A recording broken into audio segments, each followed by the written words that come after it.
It is one of the biggest rivalries that Texas high school football has to offer, and this year, it will likely decide a district champion. It's the Battle of the Red Rail, 8th-ranked Grapevine and 5th-ranked Colleyville Heritage, next on Friday Night Football. A good Friday evening once again, ladies and gentlemen, joined by former K-State linebacker Heckma Harrison. I'm Mike Leslie. The Battle of the Red Rail, a special rivalry for two towns that Heckma are kind of almost one. Oh, and there you say it. It's just one community, and all of these student athletes have been playing against each other since flag football, middle school. Doesn't matter. These guys are connected in this community. Their parents know each other. So, yes, this is a rivalry for the community. Grapevine head coach Mike Alexander told us earlier this week that this is unique in comparison to even any of the other rivalries that he's been a part of in years past, because these kids can go to the same elementary school, the same middle school together, and then get split up when they get to 9th grade. Some go to Grapevine, some go to Colleyville Heritage. So these kids know each other incredibly well. Look at the history of this rivalry. It goes back to '96. That's when Colleyville Heritage first had a high school football program. Grapevine won the first few. Colleyville Heritage, Heckma, has dominated the rivalry over the last 15, 16 years, some of them by wide margins. This year, though, looks like a very evenly matched football game. Yeah, for both of them. I mean, you love to see it when both of them have the talent on both sides. And for Grapevine, it doesn't sit well with them that they hadn't won since 2018. They want to get a win here today, and having that talent, they come in here confident that they can get a victory. Grapevine's talent is especially concentrated in their senior class. They've been excited about this senior class for years. They're finally at this point where they get to be the standard bearers for the Grapevine Mustangs program, and one of those seniors is their bell cow running back, Parker Polk. Yeah, Parker Polk is a dude, and I'm telling you, he is the kind of athlete that Coach said, I got to kick this guy out of the weight room. He's just a weight room warrior, and anytime you have one of those weight room guys, you know from first quarter all the way to fourth, he's going to be strong. And for the Panthers defense, they have got to wrangle this guy in. Meanwhile, for Colleyville Heritage, they've got some dudes as well, but a lot of guys that have been hurt. Their starting quarterback, Wes Smith, has been hurt. Their stud wide receiver, Braden Blewett, has been hurt, and that has thrust Kai Pruitt, another one of their wide receivers, right into the forefront. Well, for Kai Pruitt, what is basically is his preparation has met the opportunity, and he has it here. He's a junior that is a spark plug for this offense. You talk about all the guys that they have missing. Man, they hadn't missed a step with Kai Pruitt at the wide receiver position. And I'm telling you, he is someone that you better keep your eyes locked on tonight. And they do have hope that they're going to get some of those star players back tonight, which would only strengthen this Colleyville Heritage offense. There is a ton of familiarity between these two programs, a tradition of great football, a school district divided. The right to talk for the next year is on the line tonight. The Battle of the Red Rail. Kickoff when we return on Friday Night Football.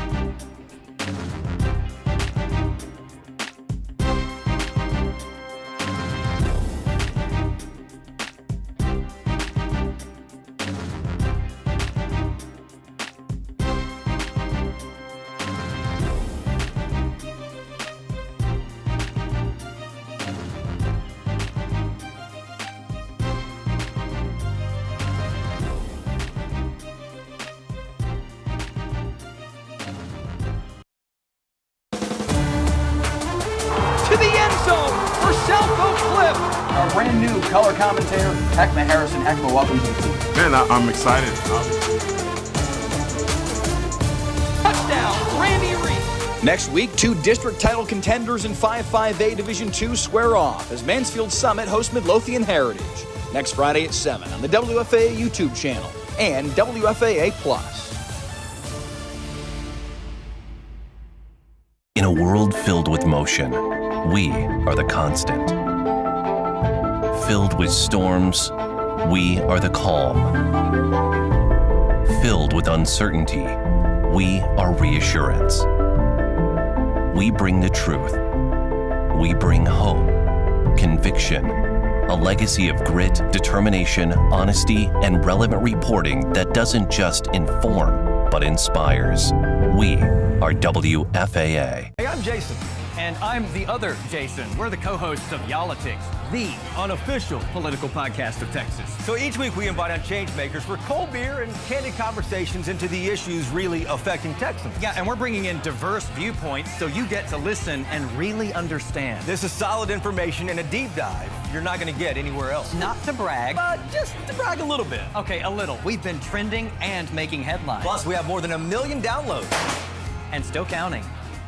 Sometimes parties can tend to go on slightly longer than planned. For Izzy, that's not a problem at all, since she can now catch the 4, 5, 6, or even 10 p.m. newscasts after they air on the new WFAA+. Party on, kids. Are you a consummate multitasker like Chris Lawrence? Cooking, well, attempting. Dinner for the family while also craving a dose of news? Now you can chop and cook while still tuning in to any live newscast on the new WFAA+. Your essential local news and weather for free. The WFAA mobile app. Download now.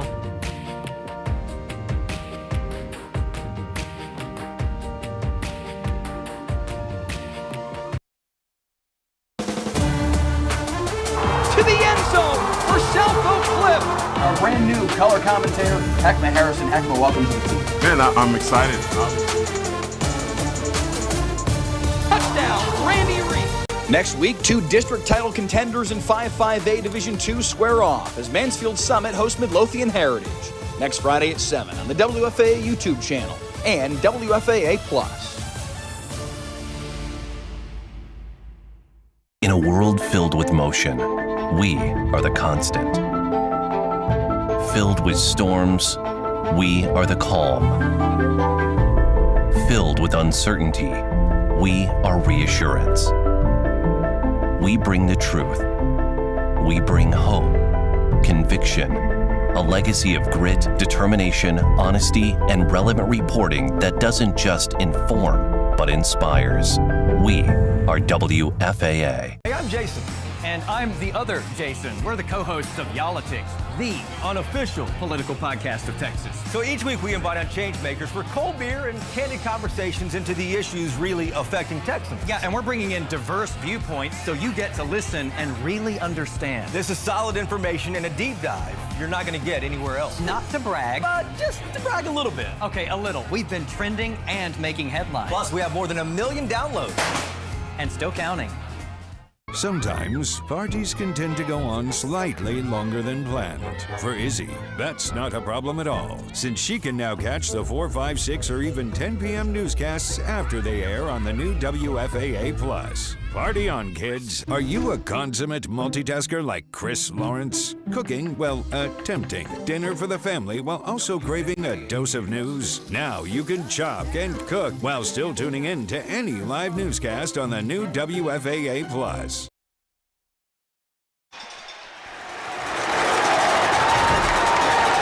From Mustang Panther Stadium in Grapevine, WFAA proudly presents Friday Night Football, as tonight the Colleyville Heritage Panthers are the official home team hosting the Grapevine Mustangs in the Battle of the Red Rail at Mustang Panther Stadium, a home they share. Head coaches tonight, first for the Colleyville Heritage Panthers, Kirk Martin in his 3rd year at Heritage, 23-4 in that span. And for the Grapevine Mustangs, Mike Alexander, his 6th year as the Grapevine head coach, 47-20 with the Mustangs. Colleyville Heritage won the toss and will receive the opening kickoff, and Heckma Harrison, the Battle of the Red Rail, finally before us. Well, you think everybody's a little excited about this. What do you say, man? There's like Phil Collins said, I can feel it in the air tonight. Man, this is going to be one of those matchups where you can tell immediately that the community has shown up in force, and everybody is excited, man. This is going to be a good one, Mike. A packed house. There is not a seat that you can buy here in Grapevine. And the Mustangs set to kick it away. Hayden Rhodes to send it deep. And taking it from his own 8-yard line is Colleyville Heritage's Luke Ulrich up the near side across the 30 in good field position here for the Panthers to get things rolling. And the Panthers have come out fired up, man. We're on the Panthers side, and it is loud in here in Mustang Panther Stadium. But Luke Ulrich on that kickoff had a lane, not able to hurdle the defender, but he had this whole left side. They had blocked this up perfect. That's a missed opportunity to start the game for the Panthers. So it'll be Luke Ulrich to start at quarterback. Wes Smith, number 6, their starter, is dressed tonight. We think he's going to play tonight, but at least to start the game, Luke Ulrich in there at quarterback. He'll carry on the first play of the day, and he'll carry for 10 and a Colleyville Heritage first down. Yeah, look at this. This is a design run from Luke. Shaking off defenders and gaining 10 yards to pick up a first down for the Panthers, man. This is going to be a game where the Mustangs are going to have to stay alignment sound to get some stops. Ulrich carries again here on 1st and 10. A pickup of 5. You see Wes Smith listed there as the starter. They certainly expect for him to play tonight. He has missed every game since the game against Texas High earlier this year, the lone loss of this season for Colleyville Heritage. But he's been working his way back from his shoulder injury. He is dressed tonight. He was one of the captains tonight for Colleyville Heritage. But for right now, it is Luke Ulrich carrying again for a 3rd consecutive carry and another first down for Heritage into Grapevine territory. Now, how about that for the Panthers coming out and relying on the legs of Luke Ulrich already with design runs for the quarterback. The offensive line is doing a wonderful job up front and blocking it up. Over on that left side, Parker Leatherwood and Tucker Perriman paving the way. 1st and 10 at the 39 now. Ulrich's going to keep it himself once again. This time the Grapevine defense ready for the moment. Drew Nelson there to finish him off. Yeah, 6'3", 170 pounds. Drew Nelson coming in and playing cleanup, and this is trouble right now because Luke Ulrich is down on the play. And if Wes Smith wasn't going to play tonight for whatever reason, he certainly is going to need to right now, it would appear. Grabbing a towel and making his way out onto the football field. Luke Ulrich, one of the most important players for this Colleyville Heritage football team, whether he's playing quarterback or if he's playing wide receiver. Yeah, he's sitting up. That's a good sign. Maybe just got the wind knocked out of him. That sounds innocent, but boy, that is painful when you're laying down on the turf and he bounces right up. He looks like he's going to be good to go, but he's clutching at his midsection. Yeah. Heritage athletic trainer Sam Sorrell and Sharisa Flynn out there to tend to him and help him off the field. But as you can see, clearly under his own power and probably won't be off the football field for very long. But again, to your point, Heckma continuing to clutch at that midsection. But here comes Wes Smith, the senior starter for Colleyville Heritage. They were in a bit of a timeshare last year, Ulrich and Smith. Smith won the job, played the balance of the year as the starter. This time takes a high snap and is going to have to come to the near sideline and just ducks down for no gain. And finally, I'm sure for the Mustangs, they are happy that something goes their way.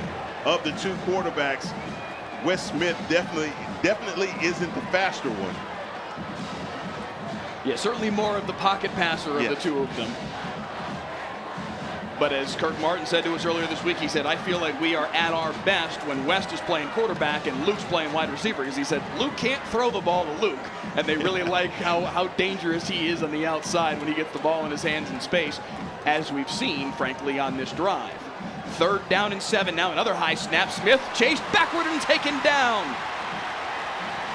Dalton Knapp with the sack, the sophomore with a big play.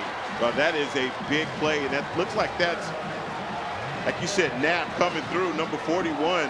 That is a big play for the 6'3", 190-pound sophomore coming in on the blitz. They had to find a way to stop this Panthers offense that has come out in this first couple of minutes of the first quarter on fire.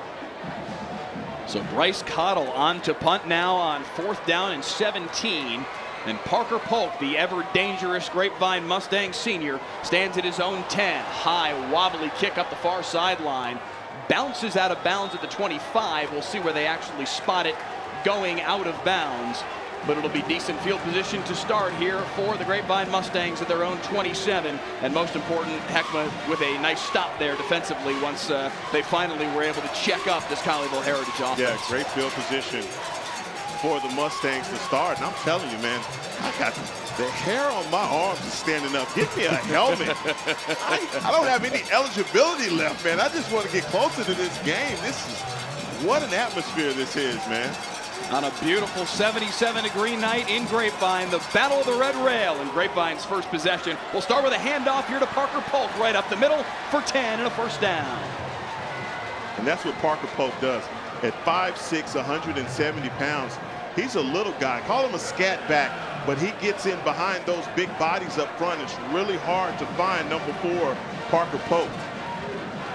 Grapevine under the leadership of certainly their head coach Mike Alexander, but also offensive coordinator Bob DeBess. His second year on the staff, first year as offensive coordinator, runs a very difficult to defend gun triple option. You're going to see that on full display all night long as Evan Baum runs the offense from the shotgun. He's got Polk right behind him. Runs the option near side, pitches out to Polk, and he's got the corner out to the 45-yard line, and a pickup of 8. And you see what he does to your linebackers. He just makes these guys have to play assignment alignment. And Ty Golden, number 4, your Sam linebacker, you've got to read your keys. And the thing about it is you cannot get lazy and take any chances in that triple option, because Baum will pitch it on you at the last minute, and a small gain can go for a big gain. 2nd down and 2 now. Couple of motion men, one of them Carradine. They're going to hand it off for Polk. Pushing his way close to 1st down yardage, but they're going to mark him a yard shy. Yeah, they're going to mark him shy. They tried to, those offensive linemen were trying to get behind him and push him to the 1st down marker. This is going to be a big 3rd down for the Mustangs. 4 minutes gone by here in the opening frame of the Battle of the Red Rail. Let us know if you're watching on the YouTube feed here on the WFA YouTube channel. Let us know in the chat feed where you're watching from tonight, who you're tuning in to see tonight, if you got a favorite player on one of these two teams in the Battle of the Red Rail. 3rd and a yard. Baum, hands for Polk. It's going to be real close based on the far side line judge. He is right on the line to gain. Mike, here's the question. If there is even a question in hand, and I think he got it, but look at this guy, man. He's a small guy, but he's dragging people with him.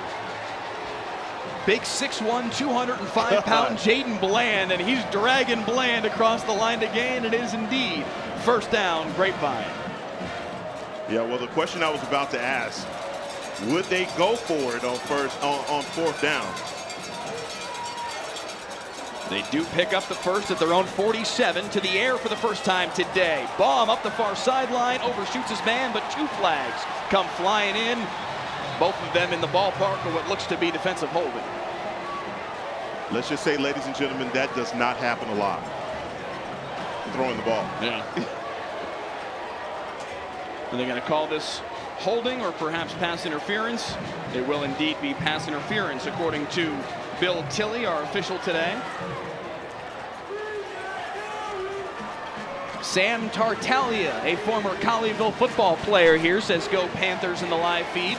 Michael Hall, a regular viewer here on Friday Night Football, says he's out at Highlander Stadium tonight for Jesuit and Highland Park, but also tuning into our game here on the WFA YouTube channel. Oh, Mike is getting a double dose of football. If yes, he's at Highlander, that is a matchup out there. The Scots versus Jesuit.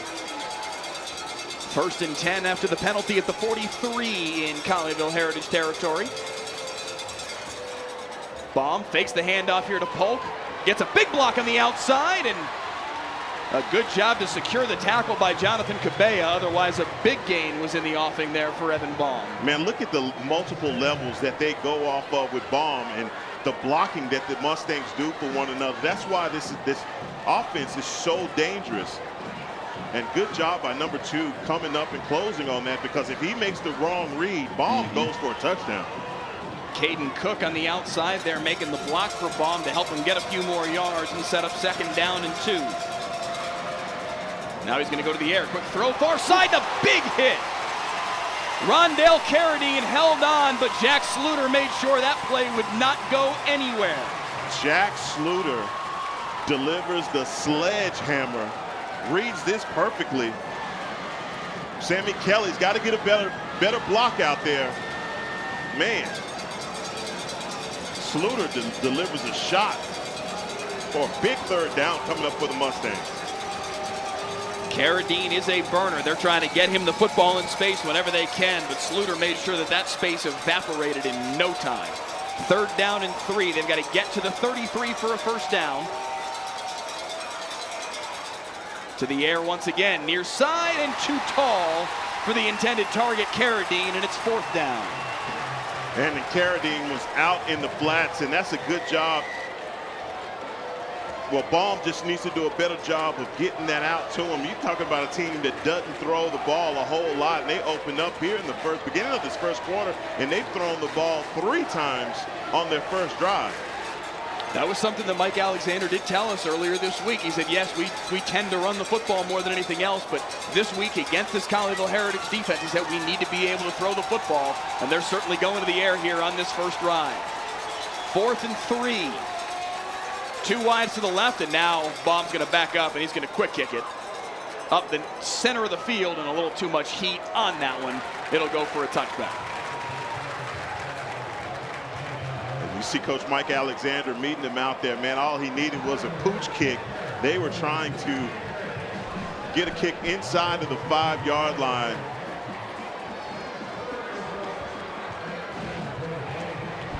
Get these guys down on their own side of the field. Let's go ahead and give you a look at the history in this series. Began back in 1996. You see the series history there at the bottom. We were not able to find the scores for 98, 99, 2000, and 2002. We're quite certain they played those years, but at least of the games where we were able to find final scores, Colleyville Heritage with a 13-9 series edge. They send the pitch here, and dancing in the backfield, doing an awful lot of work to try and make something happen there was Ulrich, who good to see him back on the football field, but nowhere for him to go. Yeah, absolutely nowhere. They are going out and sealing that edge, and boy, they didn't call a face mask there. I'm sure they would have liked to pick up that penalty, but according to my Colleyville Heritage historian, Chris Beam of the Dallas Cowboys, he says Grapevine was dominating during those years. That throw was dangerous. There's going to be a flag here behind the play. They were looking up the seam for Monet Davis. He didn't see the pass coming, but a flag is going to be dropped at the 25-yard line.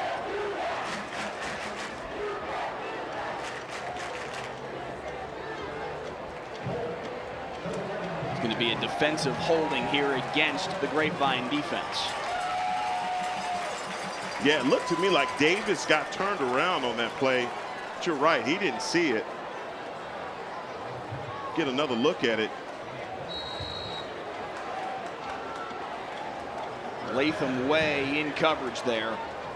The penalty sets up 1st down and 10, and nowhere to go once again. This Grapevine defense up to the task here. Ryan Kelleher slung down for no gain. Yeah, those linebackers are coming up, and they are stuffing these gaps. As you can see early, this is going to be a physical matchup. Officially a gain of a yard. 2nd down and 9. Wes Smith looking near side for Ulrich. Just a bit too tall for his intended target. 400 plus of you watching with us right now on the WFA YouTube channel. Please click the like button, click the subscribe button, as we'll bring you a high school football game every Friday night here on Friday Night Football. Comment from Daydal212 says, let's go Maddox and Grapevine High School. Bonnie Miller says the Colleyville Heritage cross country team is watching from Arkansas tonight. We appreciate you being with us tonight on the WFA Digital Network. Wes Smith rolling out here on 3rd down and 9, fires downfield. What a catch! In traffic, hung on to by Braden Blewett, the sophomore. He's their stud wide receiver. They've been waiting to get back on the football field, and makes a big play there to move the chains. This is a great job by number 87, Braden Blewett. Look at him, all hands, going up and attacking this. Man, hard for our camera guys to keep up with him. They'll find him again here off the quick snap, and that's going to be a pickup of 7 on the first play of the set. What a weapon for Coach Martin to have a guy like that missing all this time. And, you know, we talk about Kai Pruitt and his production, but, man, they have been missing Blewett. 2nd down and 3. Smith to the air once again up the far sideline, looking for Blewett again, but too far. And Blewett with the big knee brace. I wonder how much that's affecting his acceleration. But for a guy like this in his first game back, look, once he gets in rhythm, it could be deadly. I loved the way that Kirk Martin said it to us earlier this week, as they set up for 3rd and 3 here with a 5-wide set. Quick throw far side, complete, first down in the hands of Kelleher, and drags a tackler into Grapevine territory at the 45-yard line. He said, when we get all our guys healthy, when we get Wes Smith back, when we get Braden Blewett back, they're still waiting on Riley Wormley, who's hurt. He said, we're going to be poisonous on offense. No, you can see it right now. At 6'5", 215 pounds, Wes Smith is just throwing down over the top of this defense. 1st and 10 from the 45. Fake the handoff on the jet motion. They give it to Kelleher coming near side. Has some blockers on the outside. Cross the 35 and another first down. And Heritage has their deepest penetration so far today. Yeah, and Kelleher, look at how patient he's being. He's just setting up his blocking up front and getting to that first down marker. That's a good run by number 31. KG says, watching from Vancouver, Canada. How about that? We appreciate you joining us tonight. Again, please share this feed around with your friends in the Grapevine and Colleyville Heritage communities. Let them know they can tune in tonight for the Battle of the Red Rail. Wes Smith's going to take off himself. Who says he can run? Inside the 15 and out of bounds. Another first down for the Panthers offense. Go ahead, Wes Smith. Wes Smith said, I heard what you said, Heckma, about these wheels. Let me show you something. And he gets loose for a 20-yard gain. He'd been battling back off a shoulder injury, but finally healthy for tonight and just in time for the Battle of the Red Rail. Looking end zone. Ulrich on the receiving end. Hauled it in. Touchdown, Panthers.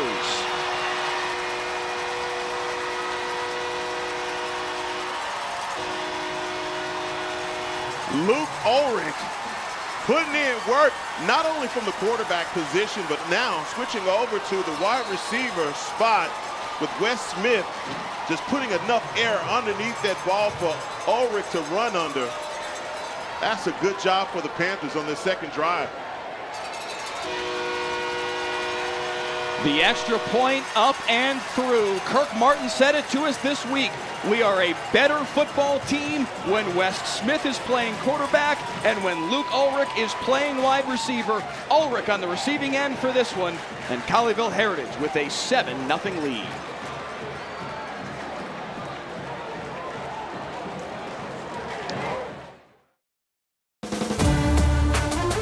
To the end zone for South Oak Cliff. Our brand new color commentator, Heckma Harrison. Heckma, welcome to the team. Man, I'm excited. Touchdown, Randy Reed. Next week, 2 district title contenders in 5-5A Division II square off as Mansfield Summit hosts Midlothian Heritage. Next Friday at 7 on the WFAA YouTube channel and WFAA Plus.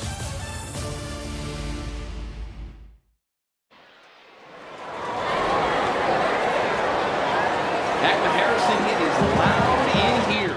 I'd say. Yeah. 7-0 Colleyville Heritage with the lead. Wes Smith up top for Luke Ulrich, the 12-yard touchdown pass. And the Panthers strike first in the Battle of the Red Rail. Cottle to kick it away. The fair catch called for and made at the 2-yard line by Parker Polk. That'll bring it out to the 25-yard line, tantamount to a kickoff. And it's 1st and 10 for Grapevine. But Mike, Kirk Martin, he was on to something when he talked about Wes Smith at quarterback. You could tell immediately his ability to throw the ball and just the being a general of this offense. It seems like things ran a lot smoother. You could see those wide receivers getting out Braden Blewett in those few catches that he had, picking up those first downs. I'm telling you, that is a lethal combination. So back comes Grapevine now, trailing by 7. 1st and 10 from their own 25. You'll see Harrison Hackbarth play quarterback as well, but for these first 2 series, it's Evan Baum running the show. Quick pitch here for Carradine. Makes a man miss, gets loose. Oh, very nearly got fully loose. Good job by Kevon Connor to hang on for the ride, but Carradine picks up the first down. Well, I tell you what, if he does not get this tackle, Mike Leslie, he is off to the races. And, man, he better thank his lucky stars for grabbing a hold of that jersey. Tell you what, credit to Kevon Connor, a defensive tackle, for getting that far out to the sideline and making that play. 1st and 10, though, at the 36. 3 backs in the backfield here with Polk. They'll fake it to 1, and he's going to keep it himself. Right up the center of the field goes Evan Baum. Nearly broke a final tackle into Heritage territory. A big gainer for the senior Baum. Now look at that Baum. He's just reading his keys. If this end comes down on him, he's going to pitch that ball and have room on the outside, but they bite on the pitch, and all he has to do is ride that hash mark. That's a big gain for the Mustangs, and right now, offense like this coming down on you, once these guys start to get tired, that's where the mistakes start to happen if you're on the Panthers defense. Back-to-back plays, Doran Travis and Kevon Connor hanging on for dear life. Otherwise, it might have been 6 on both plays here for Grapevine's offense. Now the handoff's going to go far side here for C.J. Holmes. He's got speed up the sideline. Inside the 20, makes a man miss down to the 15. C.J. Holmes is the burner of the bunch. You think you saw speed the last couple of plays. He's the one who can really go, and they're into the red zone. Yeah, we've been talking about Parker Pope, but what about C.J. Holmes? They have a three-headed monster. This isn't it, man. They've got another guy that they can get in on the act as well, and that's Victor De La Cruz. They hadn't even unveiled him. We actually learned just before kickoff, we were talking with Mike Alexander, Victor De La Cruz has been battling something, so he's actually down today. But they've got this 5-headed monster in their backfield, and they are really, really dangerous. All these guys can make big plays. It's like the Oprah Winfrey Show. You get a carry, you get a carry, you get a carry. Everybody gets in on the act. Give you a look at that backfield for this Grapevine Mustangs offense. You've got the two quarterbacks in Evan Baum and Harrison Hackbarth. Both of them can run the football themselves, as we've seen already here in the first half from Evan Baum. But then 5 different running backs that all have in excess of 100 rushing yards this season. Polk's obviously the bell cow, but all of these guys can make plays for them. But you can also see there, Mike, that all of these guys are also scoring touchdowns. So there's production, but there's also getting into the end zone. So that's what makes it count. They certainly want to find the end zone here on what is their second possession of the football game. They allowed Colleyville Heritage to drive down and score. Wes Smith hitting Luke Ulrich for the touchdown to break the seal in this football game. But with under 2 minutes to play, out of the timeout, Grapevine with 1st and 10 from the 15. Baum with 2 backs in the backfield with him. Gives it up the middle. Inside the 10 for Reed Watkins. And you could tell right now, look at this offensive line, them getting up to the second level. They're sealing these linebackers off. And for the safeties, man, this is a nightmare because you don't know which direction the ball is going until the guy's already on top of you. Neither did Evan Baum on that play. Reed Watkins kind of stole it from him and took off with the football. That's the danger of running the option, is everybody's got to be on the same page. 2nd down and a long 2. Baum to keep it himself, wide open to the end zone. Touchdown, Grapevine.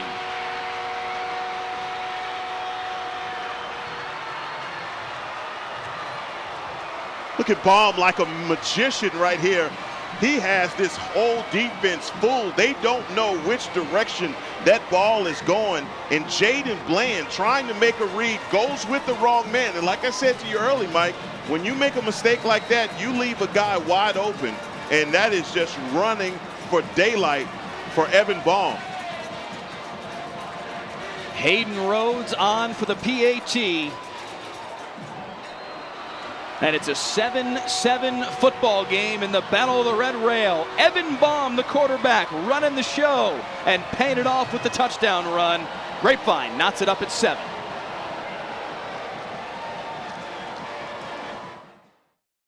To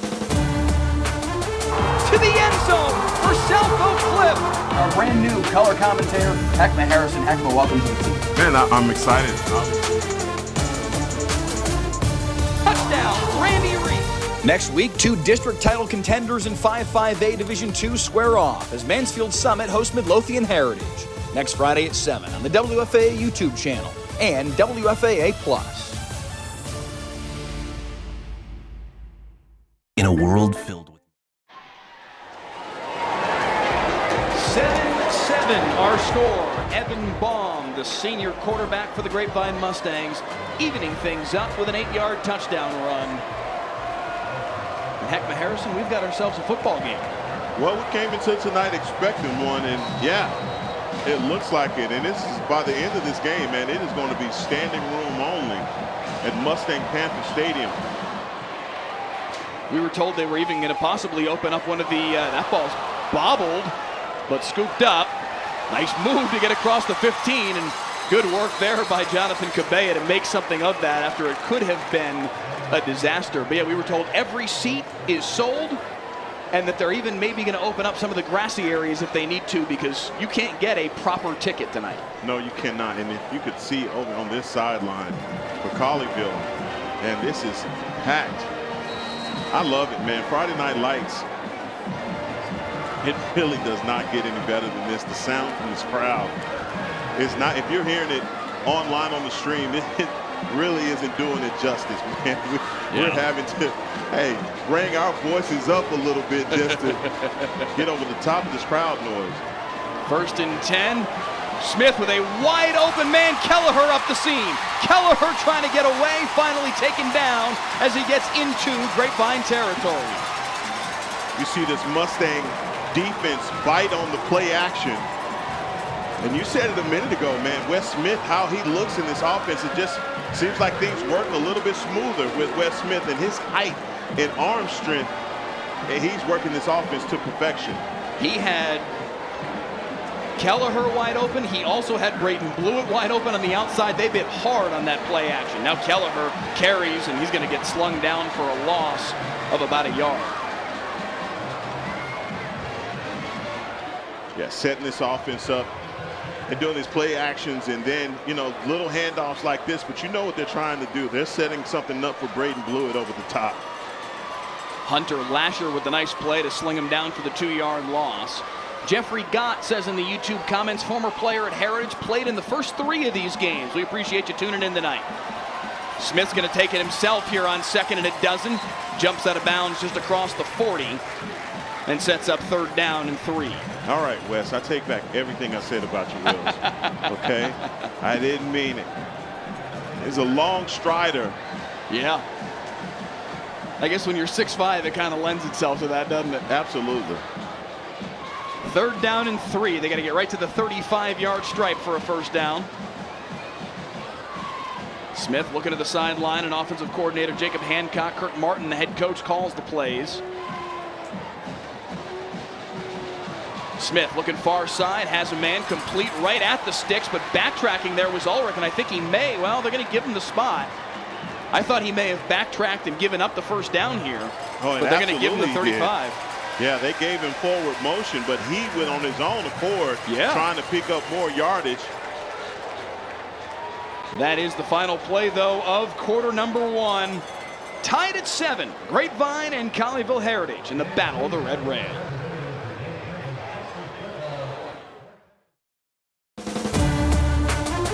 To the end zone for South Oak Cliff. Our brand new color commentator, Heckma Harrison. Heckma, welcome to the team. Man, I'm excited. Touchdown, Randy Reed. Next week, 2 district title contenders in 5-5A Division II square off as Mansfield Summit hosts Midlothian Heritage. Next Friday at 7 on the WFAA YouTube channel and WFAA Plus.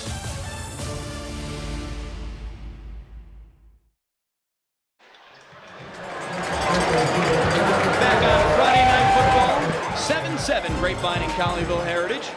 Oliver Rodriguez on the YouTube feed says he's a transplant from Lubbock, living in Grapevine. Says, let's go Grapevine. Shout out to 121 Church. CHHS Lover. I can't imagine who they're rooting for tonight. Says, wonder if Grapevine will come back from their 10-year losing streak in this one. It's not quite a 10-year losing streak, but the Heritage has won 10 of the last 12, 13 of the last 16, so they have dominated this rivalry going back to 2006. But at least so far tonight, Heckma Harrison knotted up at 7. Hey, the Mustangs have not forgotten about those years of dominance, and they want to get back to that. Right now, the pendulum has definitely swung in favor of Colleyville. 1st and 10 at the 35 on the opening play of the 2nd quarter. Pressure here on Wes Smith, and he's taken down. Vili Motumanu with the sack. Yeah, Motumanu coming off that edge, just staying with his block and getting the sack. But I'm telling you, they're trying to set up a big play to Brayton Blewett. And what Wes Smith is doing is he's staring it down over there on the right side, and the defense is moving over that way. So he's going to have to do a better job with his reads before he unloads this pass over the top to number 87. 2nd down and 13 after the sack. Kelleher goes in motion. They'll fake it that way, trying to set up the screen on the near side. Read well and taken down in the backfield. Drew Nelson, the bandit, coming through to make the play, and another loss. It's 3rd and 16. Yeah, I love that from Drew Nelson. And this is the Panthers trying to take advantage of this aggressive defense with the screen to the outside. But look at the way number 27, Drew Nelson, reads that. Makes a great open field tackle. Nelson was there. Maddox Stanley was there as well. It's 3rd and 16. Pressure again up the near side, looking for Blewett. Just beyond his grasp as he dove for that one. Smith took a shot as he delivered. Yes, he did. And that's the thing about this Grapevine defense. They're getting home faster and faster. Wes Smith does not have as much time as he's had in that first quarter, but credit to number 3, C.J. Holmes, running step for step with Braden Blewett. 4th down and 16. They leave the offense out there, but I wonder if we're about to see another quick kick. They'd have to get to the 25 to pick up a 1st down. They are going to try and go for it here. Smith stepping up, going to try and run for it. Breaks a tackle, trying to get to the outside, will not get there. And gets taken down ultimately just beyond the line of scrimmage, and it's going to be a 4th down stop for the Grapevine defense. Not only did he not get there, he loses his shoe trying to get out of bounds or get to the marker. They are all over Wes Smith. And credit this Mustangs defense for staying with their read, and that's a coverage sack. Just not allowing any room for him to get that ball off. That's a big turnover on down. When the shoe went flying, I wondered for a moment if it was the football. I thought maybe he had fumbled. But he does get taken down. It's a turnover on downs for Heritage, and back comes this Grapevine offense. Evan Baum still in there at quarterback. Fakes the handoff, running right side with Polk. Doesn't break a tackle. Tried to break a tackle. Nice job to hang on by Colleyville Heritage's Jaden Bland. They've been doing a lot of grabbing jerseys and hanging on for dear life tonight. Man, and that is what you call hanging on for dear life, because if he does not make that tackle, does Jason Bland, Evan Baum has a lot of room to run, and that's what's so dangerous about this triple option offense.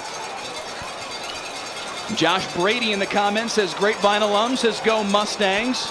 Absolute dog water, reminding a previous commenter that yes, Grapevine won last in 2018. Matter of fact, it was 59-20 Grapevine that night. Long pitch out to the outside. Polk can't get on top of it. Heritage football.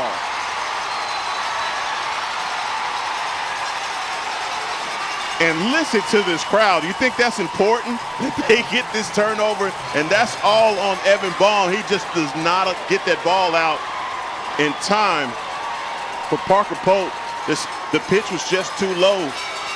Polk not able to handle it. Mohammed El Hassan with the recovery, and just moments after the turnover on downs by the Colleyville Heritage offense, Grapevine gives it right back to him on the fumble. So here comes Wes Smith looking for the jugular up the far side into traffic, nearly intercepted.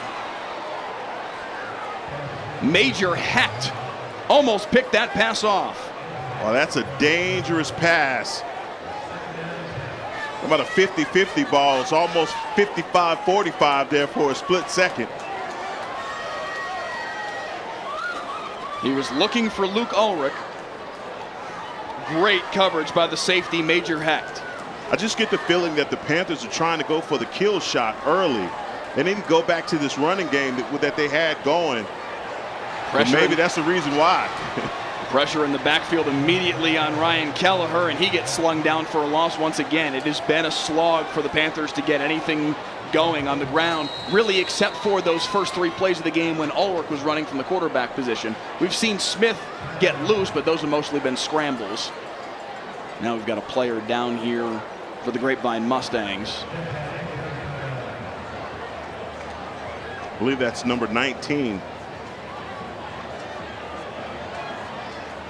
Leighton Towery. It is indeed the junior defensive tackle. You know, Mike, when we talk with Coach Alexander, man, what a great conversation with the coach. And we've had many great conversations, but man, the way that he talks about his mission statement for his guys and what they believe in and what it takes to even be a varsity player for the Mustangs.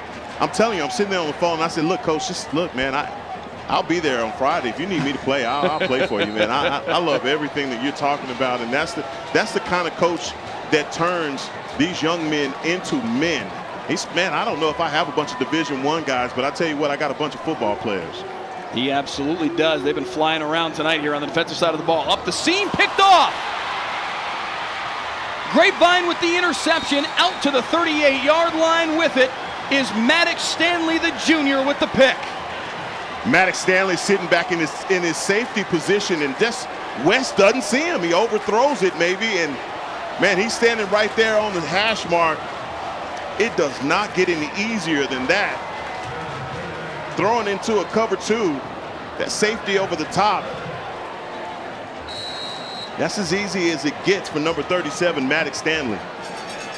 So 3 consecutive turnovers in short succession. First the turnover on downs, then the fumble by Baum and Polk, and now the pick by Maddox Stanley. And back comes the Grapevine offense, 1st and 10 at their own 39. Baum will go to the air, stepping up in the pocket, flush from behind, steps across the line of scrimmage and picks up maybe 3. I'm just really shocked, man, to see the Mustangs go back to pass the ball.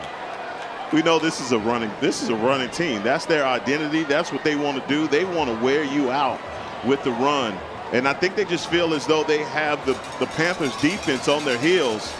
They don't know what they're going to do next, but I say stick to what got you here. 2nd down and call it 8. They'll officially give him 2 on that carry.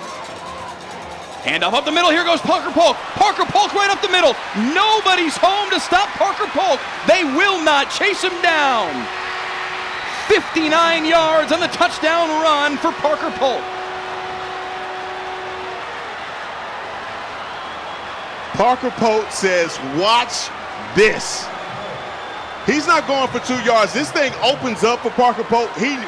No one is going to catch number 4. What an awesome play design, but even better run for number 4, Parker Polk. His 6th touchdown run of the year. This one a home run ball from 59 yards away. Extra point, up and through. Hayden Rhodes punches it through, and it's 14-7 Grapevine. Their first lead of the football game. In the battle of the red rail comes courtesy of Parker Polk on the 59-yard touchdown run. Hey, I'm Jason. And I'm the other Jason. We're the co-hosts of Yolitics, the unofficial political podcast of Texas. So each week we invite on change makers for cold beer and candid conversations into the issues really affecting Texans. Yeah, and we're bringing in diverse viewpoints so you get to listen and really understand. This is solid information and a deep dive you're not going to get anywhere else. Not to brag, but just to brag a little bit. Okay, a little. We've been trending and making headlines. Plus, we have more than 1 million downloads. And still counting.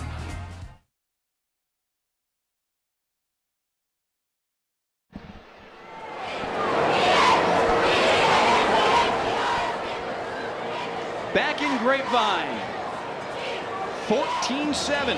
The 8th-ranked Mustangs lead Colleyville Heritage. 8:48 to play here in quarter number 2.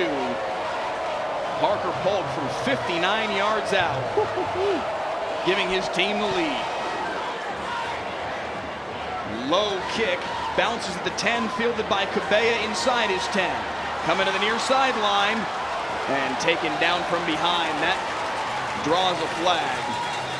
And maybe a horse collar there on Bray Whitsitt. Yeah, he goes down kind of awkwardly. Does Cabella, and I do believe that that's what that call is going to be. Yeah. Bill Tilley, our referee tonight, the leader of a 7-man crew out of the Fort Worth Football Officials Association.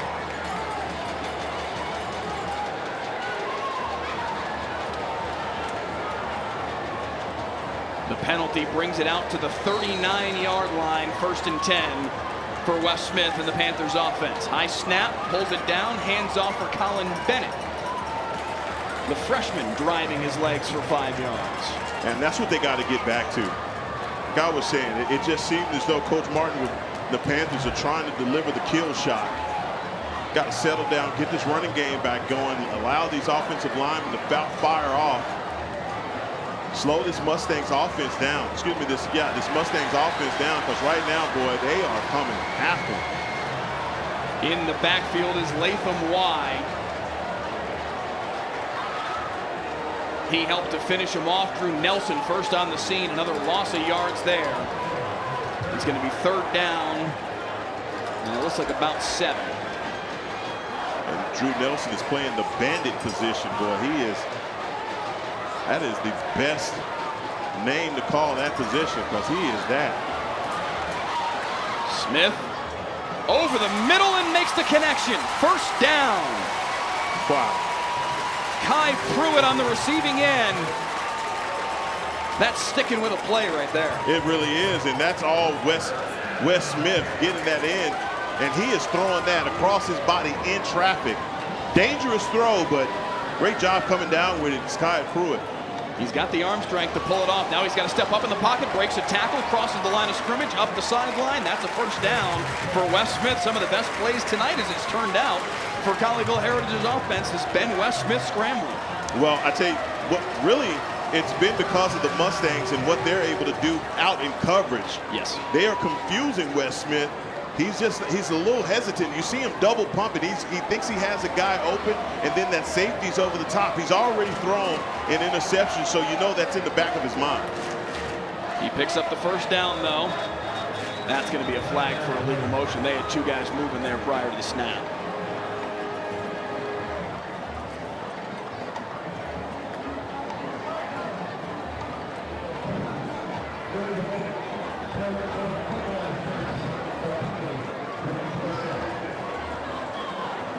So after Smith picked up the 1st down, now they're docked to 5 yards. It'll be 1st down and 15. Got a little trash talk going back and forth in the comments right now between some Colleyville fans and some Grapevine fans. As long as y'all keep it PC, I'm down with it. Go ahead and talk a little trash back and forth. Have some fun. Hey, this Battle of the Red Rail is real, okay? Hey, everybody is in on this, and this is some bragging rights going on right now in this community. Tell you what, nice play right there by Wes Smith to make Tatum Evans miss as he came screaming off the edge. Turn what could have been a sack into a gain of 6, and it's 2nd down and 9. Handoff up the middle once again for Colin Bennett. Finds a crease inside the 25 and enough for a 1st down to the 20. And I said it before, Mike, they've got to get something going on the ground, and you can tell they're getting behind the freshman, Colin Bennett. They're going to give it to him once again right up the gut. Bangs his way to the 16.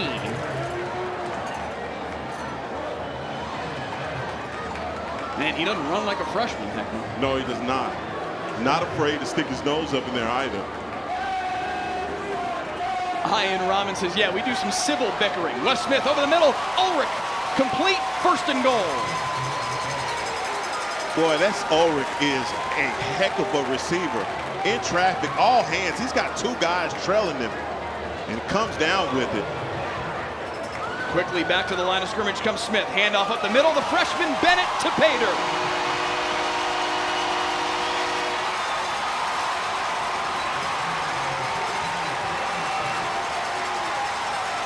Well, that's not your average freshman right there. Number 33, Colin Bennett down on the goal line. Tough running. And the Panthers answer. The freshman leads him down the field. And Colleyville Heritage answers right back just a hair over 2 minutes later. And Bennett ties the football game at 14.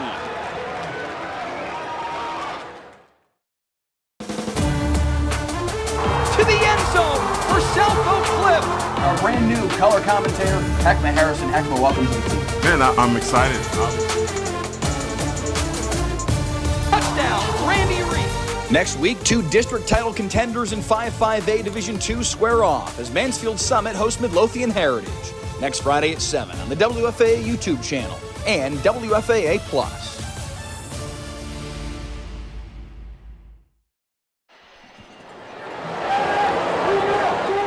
5'8", 162-pound freshman Colin Bennett with his third rushing touchdown of the season to tie things up here in the Battle of the Red Rail on Friday Night Football. Mike Leslie and Heckma Harrison back with you.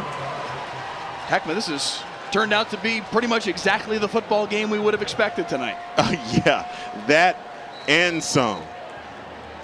This whole community is showing up and showing out for this game.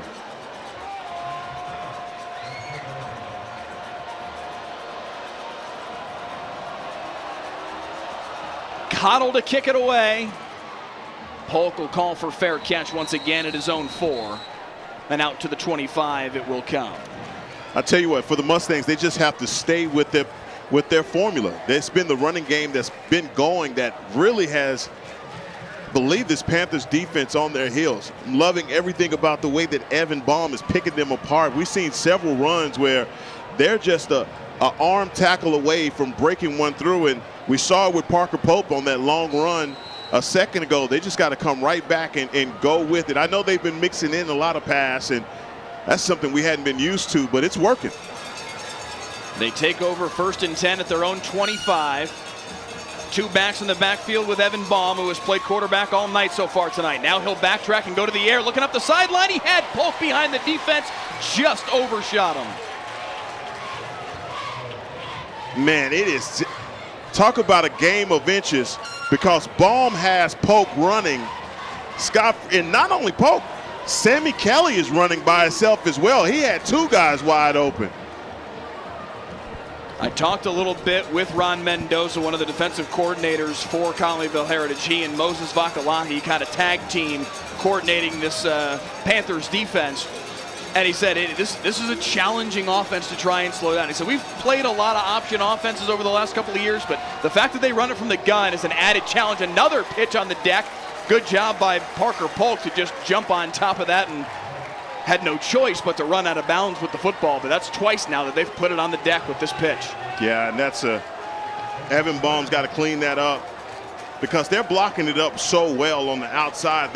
Look, that's the hard part about this when you talk about what Coach Mendoza knows that, man, his edge guys have to be so alignment sound. They cannot bite on the inside, because if they do, they allow for that whole hash mark in between the numbers and hashes to be wide open.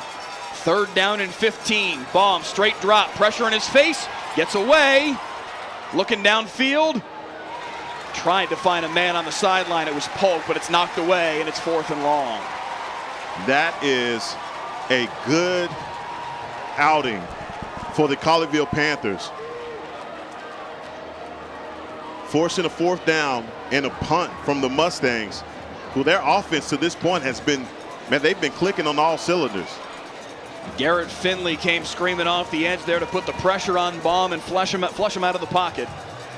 Forces the incompletion, and now a high snap. Nice job to haul that in and get the punt away. What a fantastic job by Hayden Rhodes from Grapevine. That is a game-changing play by a punter. I'll just say, sometimes it's better to be lucky than good, right? Here's a situation where if that goes into the end zone, they could be giving up 6 points or a safety. My goodness, that is a good job by your punter, getting that out of the end zone. Hayden Rose, the junior, doing a great job to catch that football, and then having the presence of mind to turn and still feel like he has the time to punt it away without it getting blocked. That's an exceptional play on special teams by the Grapevine Mustangs, and drastically changes field position. Now Kelleher, beg your pardon, it's Bennett again, the freshman, on the carry on the first play of the series, and he'll pick up 3. Yeah, if I'm Kurt Martin, I'm going to ride the hot hand with this freshman. Sometimes when you're a freshman and you're playing in a big game like this, you don't know you're supposed to be nervous.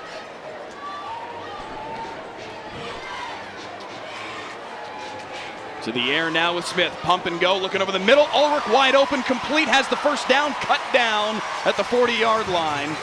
Major Hecht with the tackle. Man, Ulrich is so good in space, but credit Wes Smith for having the patience to allow Ulrich to get behind those linebackers. Flag here prior to the snap thrown by the head line judge.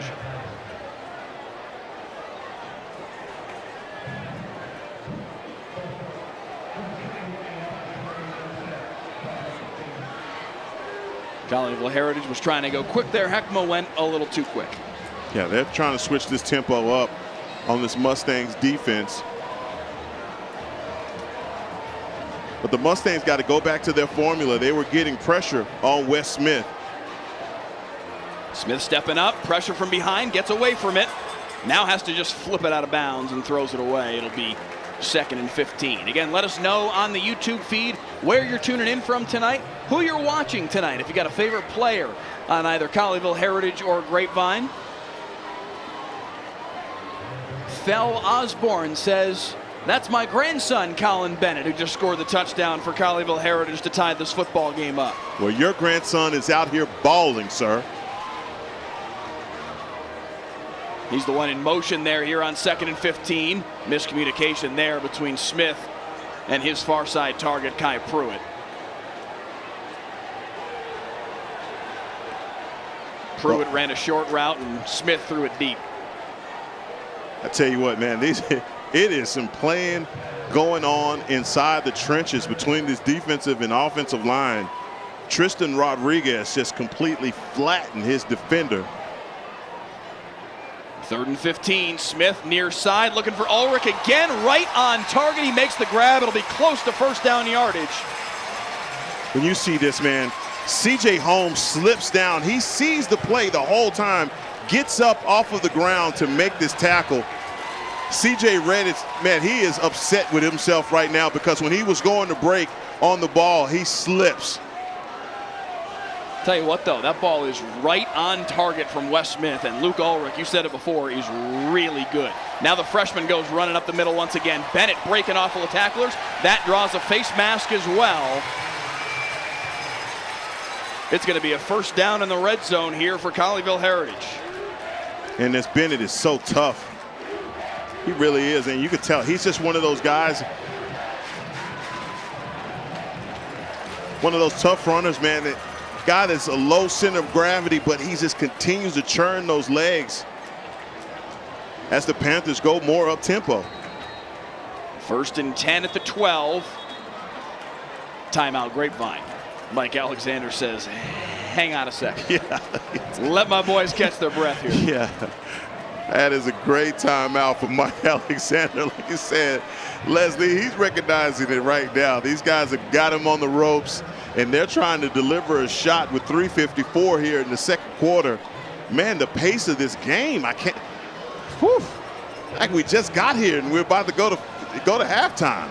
It is not yet 8 p.m. and there's only 3:54 left here in the 2nd quarter. What a pace. What a pace of this game. And it's been big play after big play on both sides. But right now, Wes Smith is just willing and dealing. You can tell he's got this offense going. We've seen a couple of throws, and I'll go back to the one with Luke Ulrich over the middle where he's having the patience to wait on his receivers to get behind linebackers. The out route over here on the side.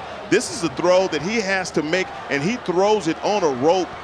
I tell you what, Kurt Martin was right when he said we're just a better team with him at the quarterback position, and you see it right now. Out of the timeout, 1st and 10 at the 12-yard line, 3 wides to the left. They may have got, they didn't get away with the false start. I saw Ulrich start a little, just a stutter step, a half a step early, and they do catch him, and that'll dock him 5 yards.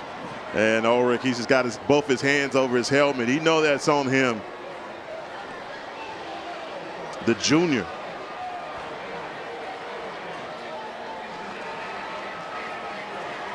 We have seen it all through this first half. He is a special athlete. No, he really is.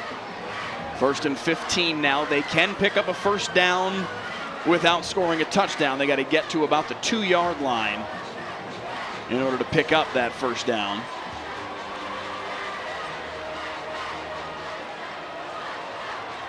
Smith waiting for the ready-to-play signal. Now he's got it. 3 wides to the left, 1 to the near side right is Braden Blewett, the sophomore. Handoff to the freshman Bennett, running near side, breaks a tackle inside the 15, pushes Blewett from behind to maybe get another yard, and down to the 11. Man, they have to check the birth certificate on this kid. Colin Bennett is different, man. Look at him. The stiff arm, he is running people down, but I'm really impressed with his vision. He does not look like a freshman out there right now. Already with a touchdown on the day. He's been a real change of pace. He came on for Kelleher, and he's been the main back ever since, and he's really done a nice job to help keep the chains moving for this Panthers offense. 2nd and 9. Again, they got to get to the 2 for a first down. Smith stepping up in the pocket, looking to run far side. Can he outrun a man to the pylon? Wes Smith to the end zone. Touchdown, Panthers. You have got to credit Wes Smith for recognizing that he has man-to-man coverage on the outside. The Mustangs cornerbacks have their back turned to him. They don't even recognize that he's coming that way.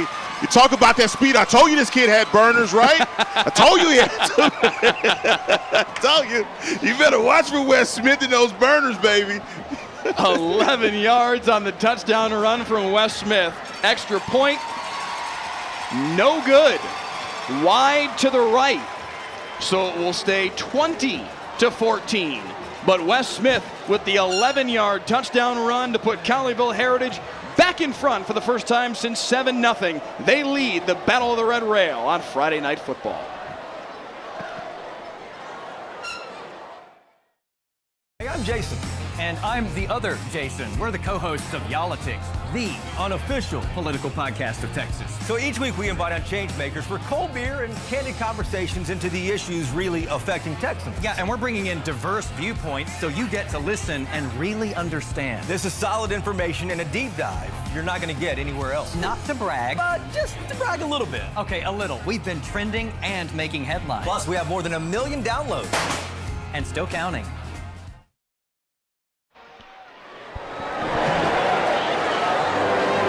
What a scene it is here in Grapevine. Mustang Panther Stadium. Mustangs and the Panthers duking it out tonight in the Battle of the Red Rail. Trying to claim ownership on this stadium for this year. Parker Polk will signal for fair catch once again here on the kickoff.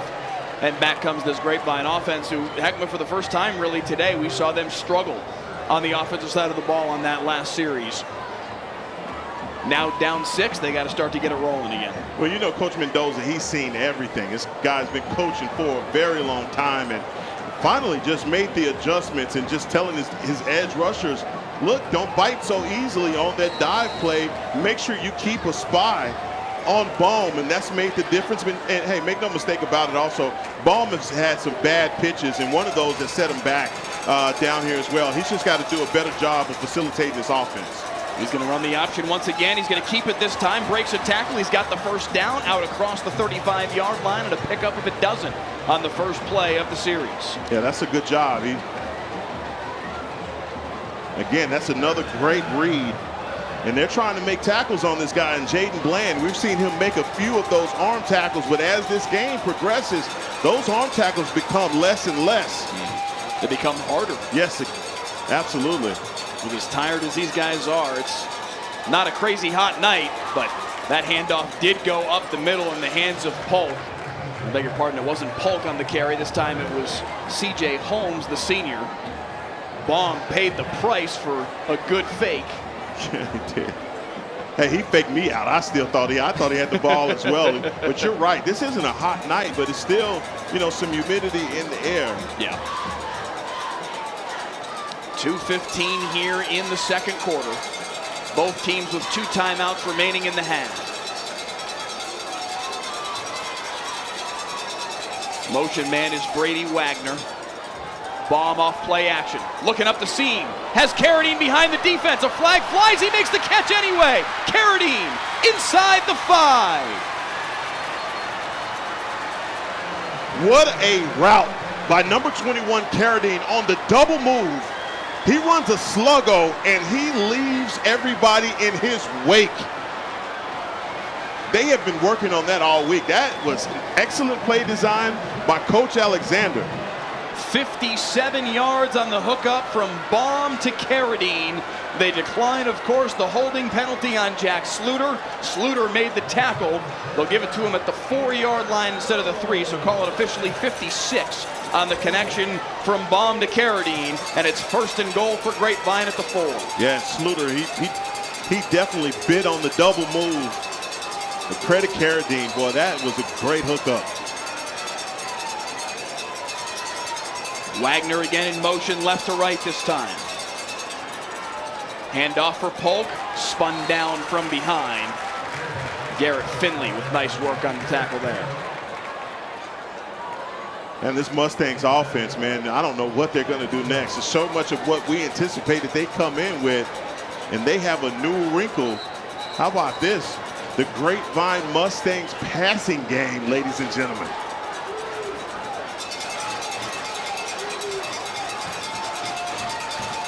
Second down and goal from the 3. Baum with 3 backs with him in the backfield. Wagner at the H-back goes in motion once again. Fakes the handoff to Polk. No, Polk does have it right up the middle, and he's in.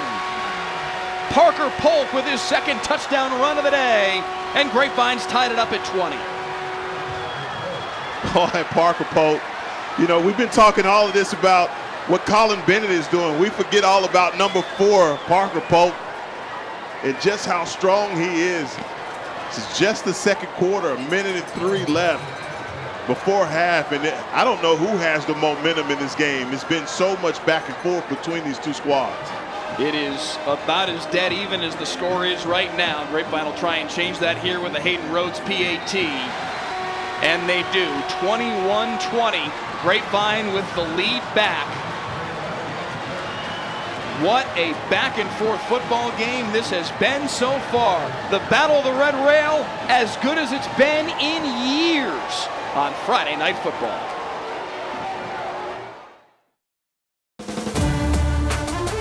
To the end zone for South Oak Cliff. Our brand new color commentator, Heckma Harrison. Heckma, welcome to the team. Man, I'm excited. Touchdown, Randy Reed. Next week, 2 district title contenders in 5-5A Division II square off as Mansfield Summit hosts Midlothian Heritage. Next Friday at 7 on the WFAA YouTube channel and WFAA Plus.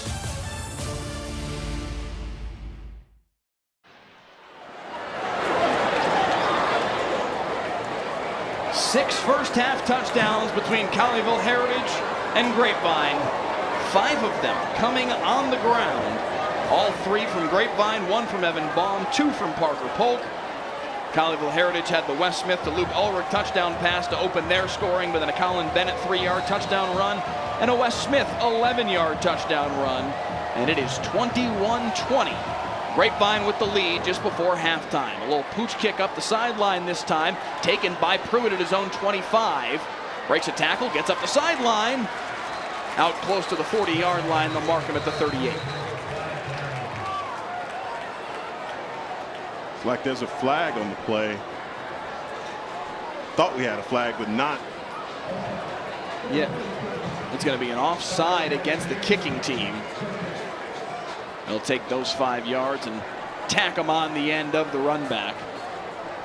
So that'll bring it out to the 43-yard line. Oh, you give up good field position to this offense.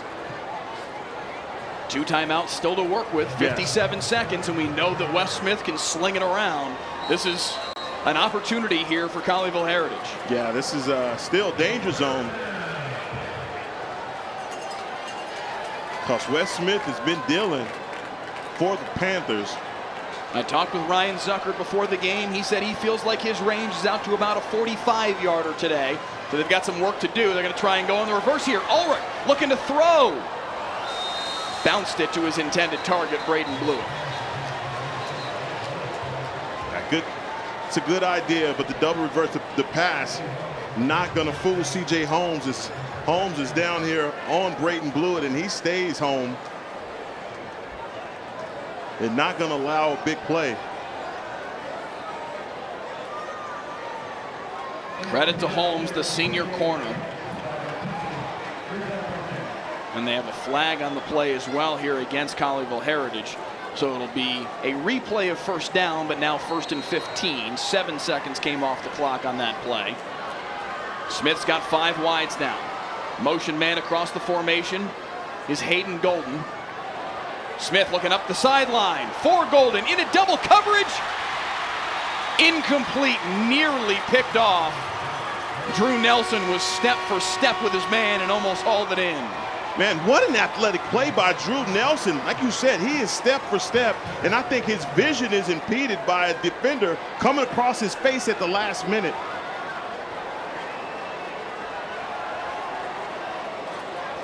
Number 37, that's Maddox Stanley from his free safety position coming across. So now 2nd and 15. Handoff up the middle here for Kelleher. Kelleher's got something. First down and then some. Flag behind the play, though, right at the feet of Eli Amerson, the center.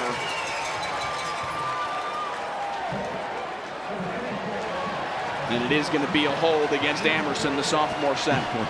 That's an easy call for the ref. He just gets that flag right at his feet just to let him know that's on you, son.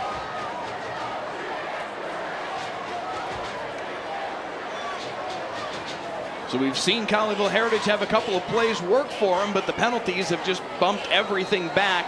Now 2nd down, and somebody do the math on this one for me. 21-24, call it 2nd and 24, and Smith's gonna get sacked for another big chunk of yards here. Honestly, if you're Grapevine, why not use a timeout right now? They haven't yet. It doesn't look like they're going to. Down to 15 seconds. It's going to be 3rd down. And no timeout. I definitely would have done that, Mike. Yeah, if you're Colleyville Heritage, you almost, why snap it right now? What are you going to get out of going for it here on 3rd and 28? They are going to try and put the ball in the air, though. Smith up the near sideline. Right through the hands of a Mustang defender. C.J. Holmes had a chance to pick it off. No matter. And that is how the first half comes to an end in a very tightly contested first half of the Battle of the Red Rail. 21-20, Heckma Harrison at halftime. This is awesome. That's all I got to say, Mike. This has been awesome. This is the way you want to end the first half of a rivalry football game. You don't have a clear-cut winner right now. And then I just go back to both of these quarterbacks. Man, they've been doing a wonderful job. Wes Smith, when he came in the first half, after Luke Ulrich went down with a shot to the midsection, he comes in and he just starts running this offense methodically. And then Evan Baum, with the way that he's been, running this triple option offense, man, this is just some good football play. And this has been fast-paced here in Colleyville. The atmosphere has been awesome, the football has been awesome, and the margin is won. At halftime of the Battle of the Red Rail, Grapevine leads it 21-20. When we return, the halftime show from the Grapevine Mustang Band and the Colleyville Heritage Panther Band on Friday Night Football. To the end zone for South Coast Cliff. Our brand new color commentator, Heckma Harrison. Heckma, welcome to the team. Man, I'm excited. Touchdown, Randy Reed. Next week, 2 district title contenders in 5-5A Division II square off as Mansfield Summit hosts Midlothian Heritage. Next Friday at 7 on the WFAA YouTube channel and WFAA Plus.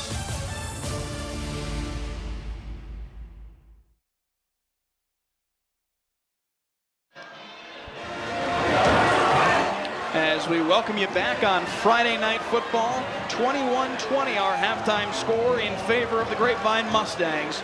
But it is time for the halftime show here in the Battle of the Red Rail. And first up, the Grapevine Mustang Band under the direction of James Reese. We hope you enjoy the show.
A fantastic halftime show from the Grapevine Mustang Band, again under the direction of James Rees.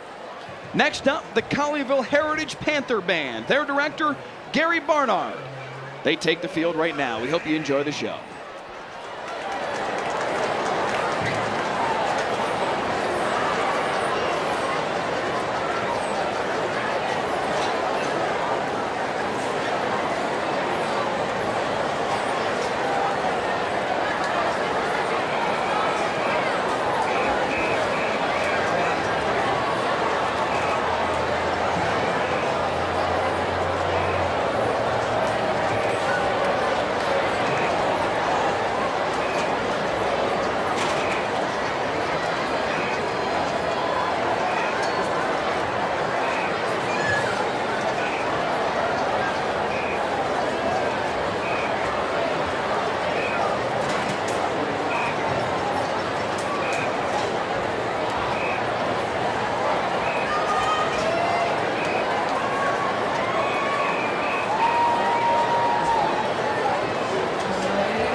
thanks to both bands, the Grapevine Mustang Band and the Colleyville Heritage Panther Band, for a fantastic halftime show here at the Battle of the Red Rail.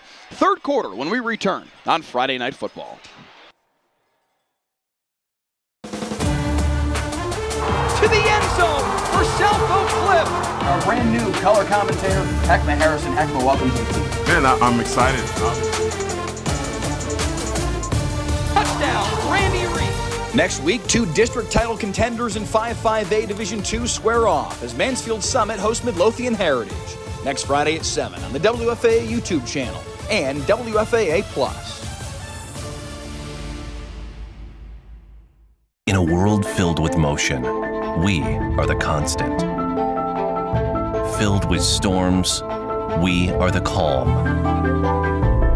Filled with uncertainty, we are reassurance. We bring the truth.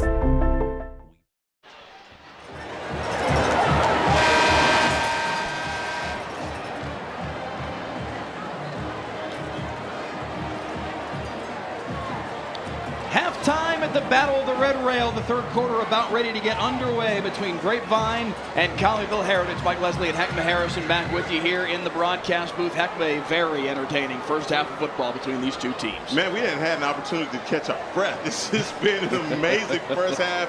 We talk about a rivalry. It has lived up to the billing coming into this game. Man, both of these offenses and the defenses and how evenly matched they are talent-wise, man, it has been exceptional watching these two teams compete. And you can see it right there, the total yards, 244 for the Mustangs to 240 for the Panthers, man. And right now, if I had a guess to choose who's going to go, who's going to take this second half, man, I'm drawing a blank right now, Mike. I was wondering what the end of that sentence was going to be. I don't have an end of that sentence, Mike. Almost dead even in points, almost dead even in yards. It will be Grapevine to receive the opening kickoff here in the second half, as Bryce Connell is on to kick it away. Parker Polk, as he has done all night, signals for fair catch. The touchback brings it out to the 25-yard line, and on comes this Grapevine offense. We've seen Evan Baum and Harrison Hackbarth play quarterback through the season for Grapevine. So far in that first half, Heckma Harrison, only Evan Baum taking the snap from center. We heard from Mike Alexander saying that they were looking to at some point have one of these guys prove that they were the guy for the job. Maybe we're seeing that tonight. No, Evan Baum right now, the way that he's running this triple option offense, I think that, you know, you got to ride the hot hand. If you're the coach, man, this is just a guy that's doing it all for Coach Alexander. Handoff here for Parker Polk on the first play from scrimmage here in the second half. Spins his way for a deuce. And that's who is, man, Parker Polk and the job that he's doing. You saw him rattle off that big run, but that's how he gets you, man. He goes for 3 yards, 4 yards, and next thing you know, he's running away from you. How about that speed for Parker Polk in open field? Second down and 2. Motion man is Brady Wagner. Baum looking left, throws that way, has Carradine completed the 32. Look at the burst of speed from Carradine to pick up the first down. Out to the 40 and a flag after the play. Maybe they get a face mask penalty at the end of this, but they've been trying to get the hook up with Carradine out in the flat. It did look like maybe he had gotten just a little bit of the face mask there of Carradine.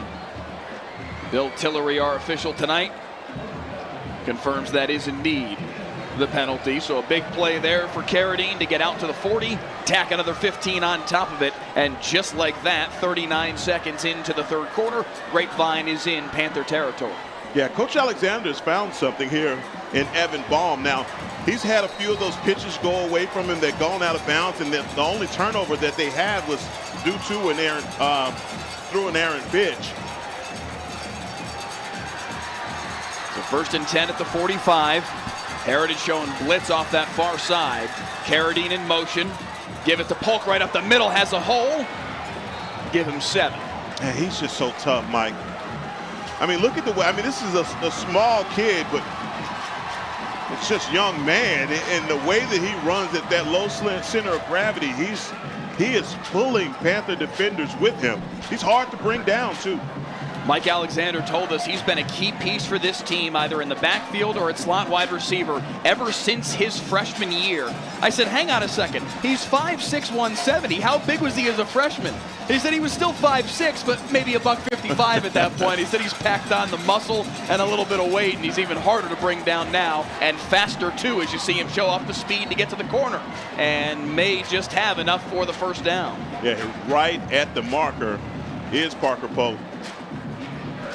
You see him turn on the burners and recognizing that he has to get to that first down marker, extends that ball and foot out to pick up the first down. I like what I'm seeing right now, Mike, from the Mustangs, recognizing that they took all the momentum into halftime. They're staying with it, staying as aggressive as they were in the first half. 1st and 10 at the 35 now in Panther territory. Wagner in motion again, left to right. Handoff Polk.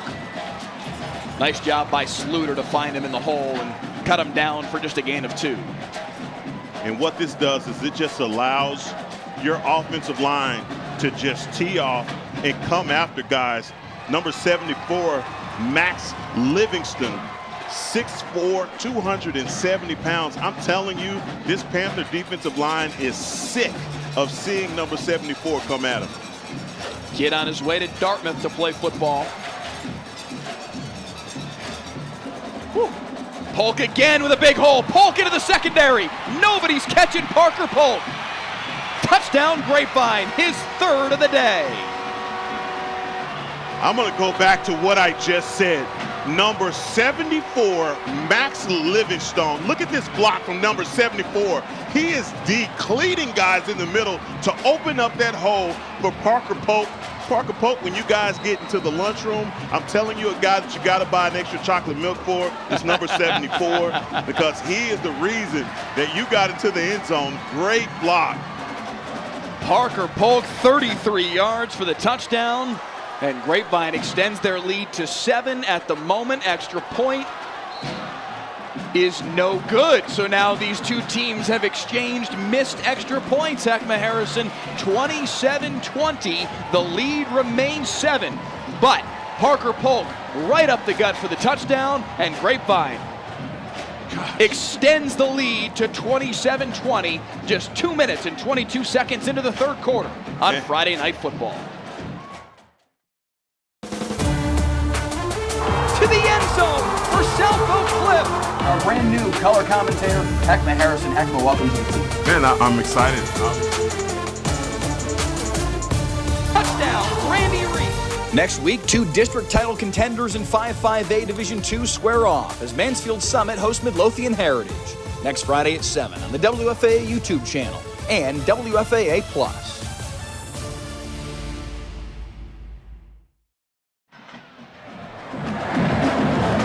Parker Polk came into this football game with 5 rushing touchdowns on the year. Heckma Harrison already 3 on the night to lead his team to a 27-20 lead here early on in quarter number 3. Yeah, it's been tough running for him. And what I'm really not really surprised about, but really great to see from him, it's inside and outside running. He does it all, whether it be attacking the edges, but he seems to be so lethal when he's running in between the tackles because of his stature. I don't know if it's just that the linebackers and safeties can't see him, because it seems like he's up to the 2nd level before anybody even recognizes he's gone. It's easy for 5'6", 170 to hide behind big 6'4", 270-pound Max Livingston and find that crease just at the last moment, and off he goes. I agree. Hard to stop, man. Kai Pruitt there on the kickoff return brings it out to the 32. So here comes Wes Smith with a 5 wide receiver set on 1st and 10. Time, now it evaporates immediately, and through with the sack is Devin Thomas. Look at Devin Thomas. Now he's 5'9", 220 pounds, and that's a lot of men on top of you, man. At 5'9", 220, he got penetration immediately. Timeout on the field for an injury way away from the play. Grapevine with a defender down on the opposite side. Haven't been able to get a look at the number yet. Now he's back up on his feet. It is Maddox Stanley, the junior safety, able to jog off under his own power, so it looks like he will be just fine. Had a couple of questions in the live feed earlier, wondering about the health of Leighton Towery, the Grapevine junior who went down earlier in the football game.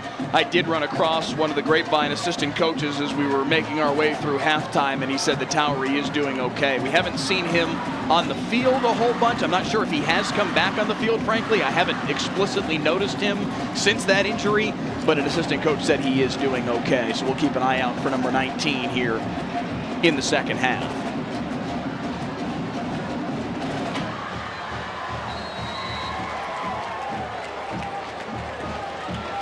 Second down and 15 after the sack of Smith. Handoff up the middle, and again the penetration gets him. I think they had better get somebody on number 99. Devin Thomas is wrecking this game plan all by himself, just getting a sack.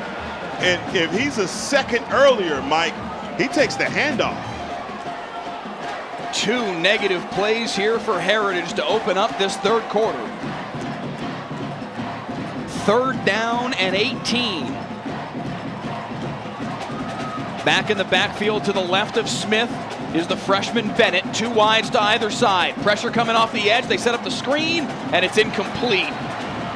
He couldn't quite get it to Kelleher, I beg your pardon, was the back with him in the backfield. And it's 4th down and a mile. Man, that is a good defensive output from the Mustangs, forcing that 3 and out, and that's a tip ball. They're coming after him. I don't know what adjustments they made at halftime, but whatever they've seen, they have unleashed Devin Thomas on this offensive line. Grapevine graduated their entire defensive line last year in terms of starters. This group brand new, but getting after it tonight. And Devin Thomas doing work on that drive, the sack and the tackle for loss. Then they get the tip, and that forces the punt. That ball checks up at the 46-yard line. So in addition to all that, great field position as well for the Grapevine Mustangs, leading by a score and with possession here midway through quarter number 3. Hey, I'm Jason. And I'm the other Jason. We're the co-hosts of Yolitics, the unofficial political podcast of Texas. So each week we invite on change makers for cold beer and candid conversations into the issues really affecting Texans. Yeah, and we're bringing in diverse viewpoints so you get to listen and really understand. This is First and 10 from the 46 here for Grapevine. Again, it has been Evan Baum all night tonight. Play action fake, looking near sideline, has a man. Carradine complete at the 43. Slung down on the sideline there by Bryson Burgess, but the passing game working tonight, Heckma Harrison, for the Grapevine Mustangs. Now look at Rondell Carradine. We remember he ran that slant and go. They are so scared of him on that double move. They are staying off and back in coverage and allowing all of that underneath for Rondell Carradine. That's a good job for Evan Baum, recognizing that and getting the ball out to him that's catching it. Handoff, Polk right up the middle. Has blockers in front of him. Cuts to the left. Burgess again coming through with the tackle, but a gain of 7. He is shifty, and once Grapevine incorporates this pass into their game and their scheme, you can tell, again, it's very easy for them to get this Panthers defense back on their heels. Nobody has led this football game by more than a touchdown. Grapevine led 14-7. Heritage led 20-14. Now back-to-back scores surrounding halftime for Grapevine to take this 27-20 lead. And they've got it second down and 3. The reverse. Carradine. Nobody's home. Carradine can fly. Can he get the corner? Yes, he can. Rondell Carradine to the end zone. 34 yards. Touchdown, Grapevine.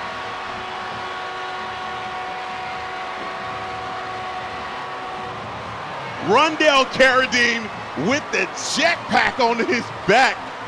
You said it, as soon as he got the ball in his hands, there was no way that he was going to be caught. And man, Travis, number 23, God bless his soul, man, he just could not make up the yardage between what Carradine had and that. Man, he was going to get to the goal line no matter what. No one's going to stop him. Rondale Carradine on the reverse. The extra point, up and through. And for the first time tonight, a 2-score lead for either one of these two teams. It's Grapevine with a 34-20 lead. Carradine, 34 yards to the house. And the Mustangs in control in the third quarter of the Battle of the Red Rail.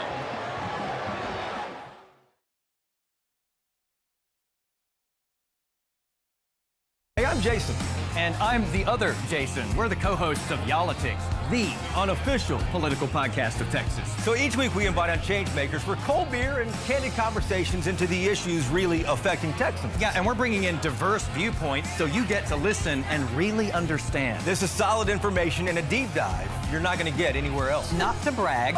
Just to brag a little bit. Okay, a little. We've been trending and making headlines. Plus, we have more than 1 million downloads. And still counting.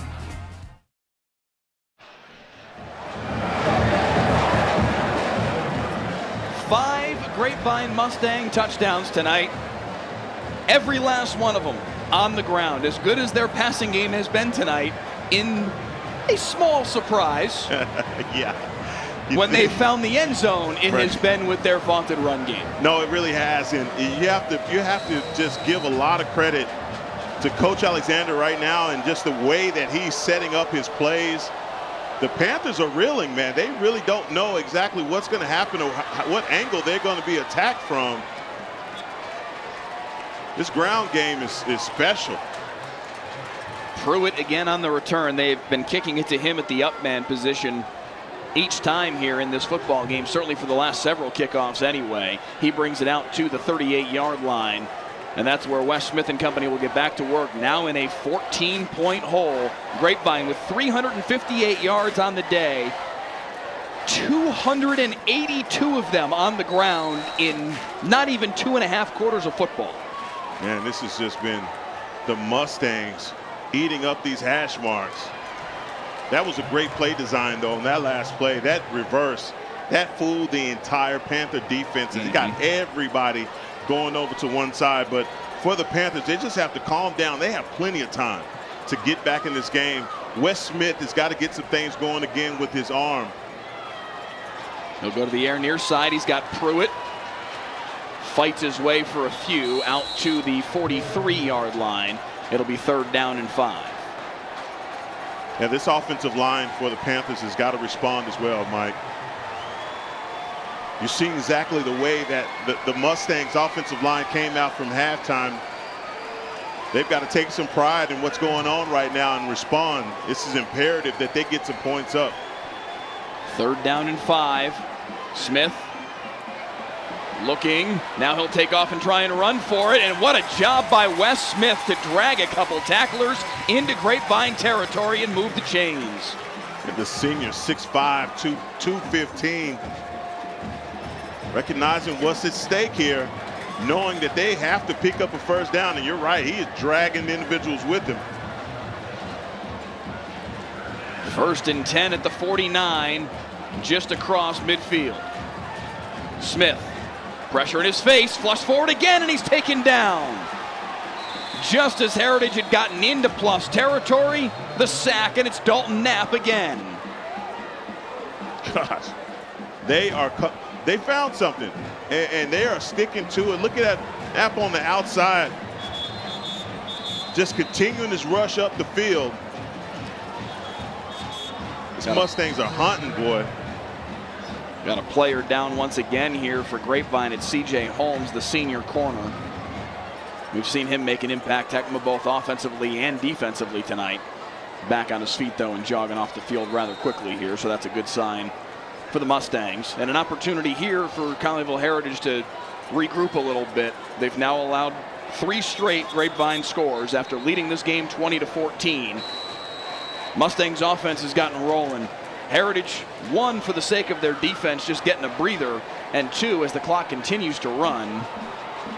Oh, they did wind the clock out of the injury timeout. That is correct. My apologies. But the offense needs to have a sustained possession here to give their defense a chance to catch a breather. 2nd down and 13. Smith with pressure on his face again up the sideline for Blewett. 1-on-1. He made that catch. Wow.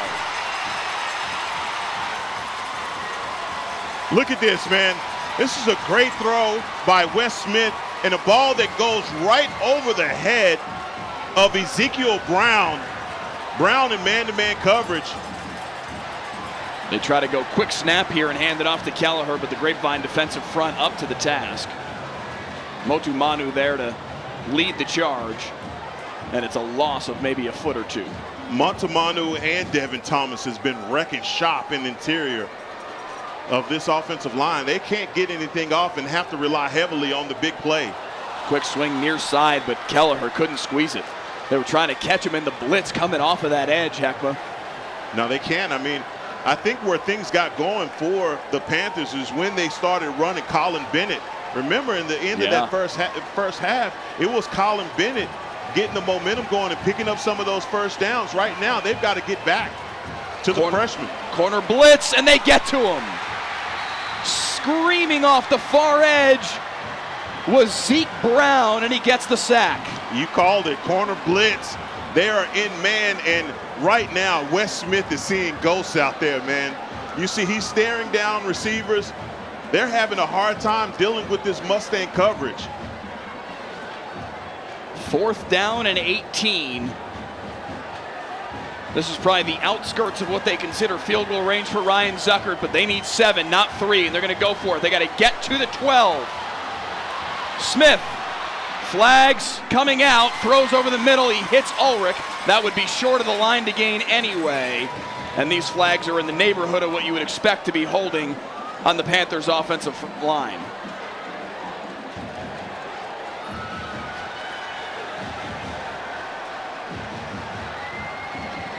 This is an interesting decision here. You obviously want to take the football. They will decline the penalty. They'll take the result of the play.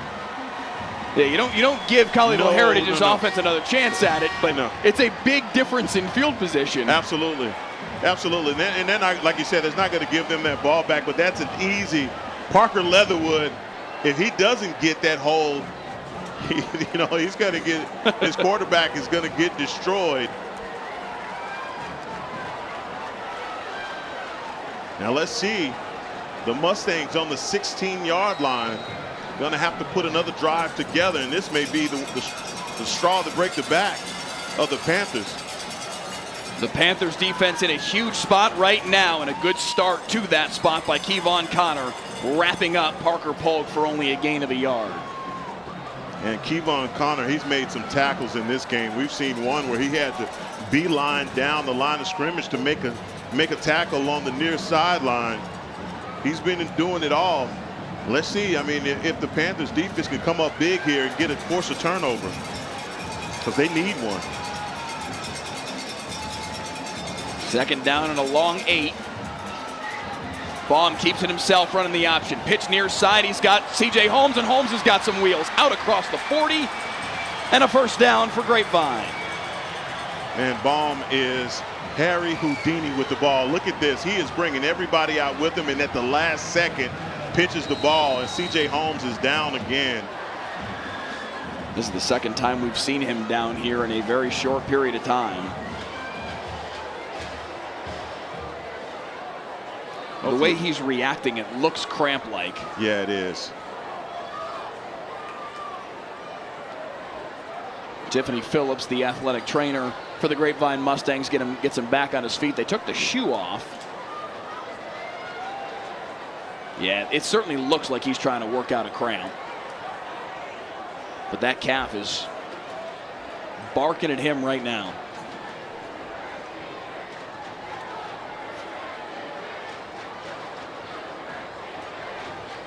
And it's, like we said earlier, it's not that hot out here. But still, these guys they are hustling on every play. 67 degrees in Grapevine. Down on the field in all those pads, though, I bet you it feels a little bit warmer for C.J. Holmes, and he's been doing some work tonight. We're talking about a kid who's going both ways. No, he is. Playing corner and playing running back, and he's been working hard out there, but his body does not want to cooperate right now. Yeah, he is struggling right now.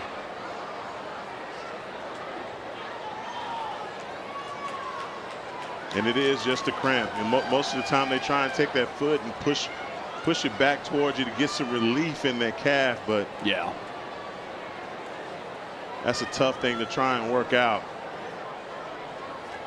But I tell you what this is doing is giving this Panther defense an opportunity to catch their breath. Yeah. Which, given the way that the last quarter worth of action has gone, is huge, because they are run ragged right now by a Grapevine offense that right around this point in the second quarter was ripping off a touchdown drive, finished off by Parker Polk's touchdown run, and they've had 2 more here early in the third quarter. Nice round of applause from both sides as C.J. Holmes walks off. Looks like that cramp finally worked out for him. And now he's barking at the student section on the far side.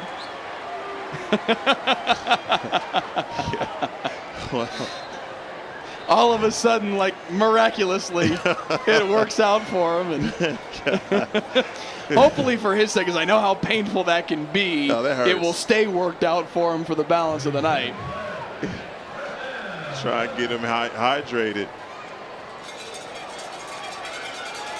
After the carry by Holmes, 1st and 10 at the 45. Baum gives to Polk, and he is swallowed up. 4 black jerseys surround him at the very least. Jaden Bland leading the charge, and it's a loss of a yard. Like I said, that injury timeout does give the Panthers defense an opportunity to catch their breath, and Coach Mendoza is probably giving these guys a lot of instruction, because right now they don't know which direction this ball is going. And that triple option offense, that's the magic of it. You know, you're trying to follow guys, you're trying to read your keys, but when you don't recognize where the ball is and you got a guy already running at the second level, boy, it's hard to stay with that. 2nd down and 11, throw near side, complete. Hank Miller on the receiving end. That gets him right out to the midfield stripe and makes it a bit more manageable 3rd and 5. It's been the Mustangs in the passing game. 3 words I didn't think I'd be talking about tonight. Yep. Mustangs and passing game. They've done most of their damage on the ground. Yes. But the throws that they've had have been well-timed and big plays to help them have this 14-point lead. Big 3rd and 5 here. A chance for Heritage to get their defense off the football field. Baum over the middle. Carradine complete, 1st down. Carradine breaking away inside the 30. Sluter finally wrestles him down at the 21. What a weapon Carradine is. Carradine just on a crossing route, and that's a good job by Evan Baum, allowing Carradine to get across and catching him right on that hash mark as he limps off till he kind of got rolled up on by that ankle. As we watch him run off on the far side, less of a limp by the time he got to the far sideline. Yeah, he looks a lot better. But the big play gets him down to the 21, 1st and 10. Handoff for Watkins.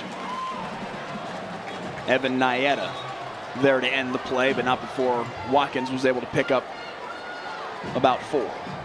Yeah, and Coach Alexander does not mind that. You know, you pick up about 4, about 3. That's what they want to continue to do that in the running game, especially when you can go 3rd and 5 and get a 1st down on the crossing route.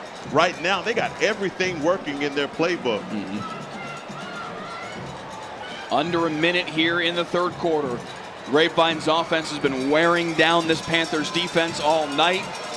Looking for a 3-score lead right now. 2nd down and 7.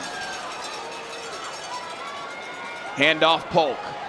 Getting to the outside, breaks a tackle. Stiff arm Sluter to the corner, and he's got the 1st down. Boy, that's one tough little guy. Look at this, man. He's thinking about a jab step inside, then cuts it right back outside. He has another guy in his wake.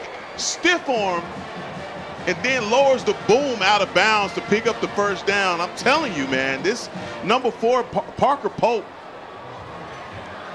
man, that's tough running right there 5'6", 170 pounds, man. He's got some weights in his back pockets, man. He's coming bringing all of it. He is as impressive as a 5'6" football player can be. First and goal right at the 10. Give it to Polk again. Maybe a yard. I am so impressed with this Mustang offensive line. They are firing off the ball at the end of every play. If you look at the Panthers and where they are, man, they are pushing these guys off the ball, especially at the second level. While these guys are trying to read their keys and figure out where the ball is, they've got Mustang offensive linemen in their faces. Everybody holds up a 4 because it is the fourth quarter for the battle of the red rail. Who wants it? Josh Brady says it in the YouTube comments. Polk is a dog. Ain't that the truth? To the fourth we go. Grapevine looking for a 3-score lead when we return on Friday Night Football.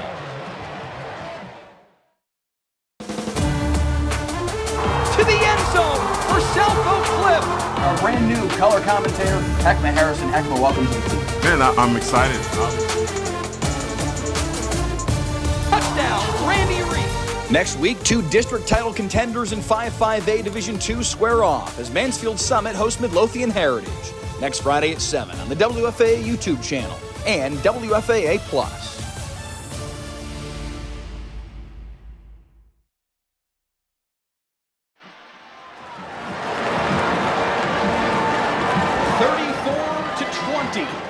Grapevine with the lead in the Battle of the Red Rail.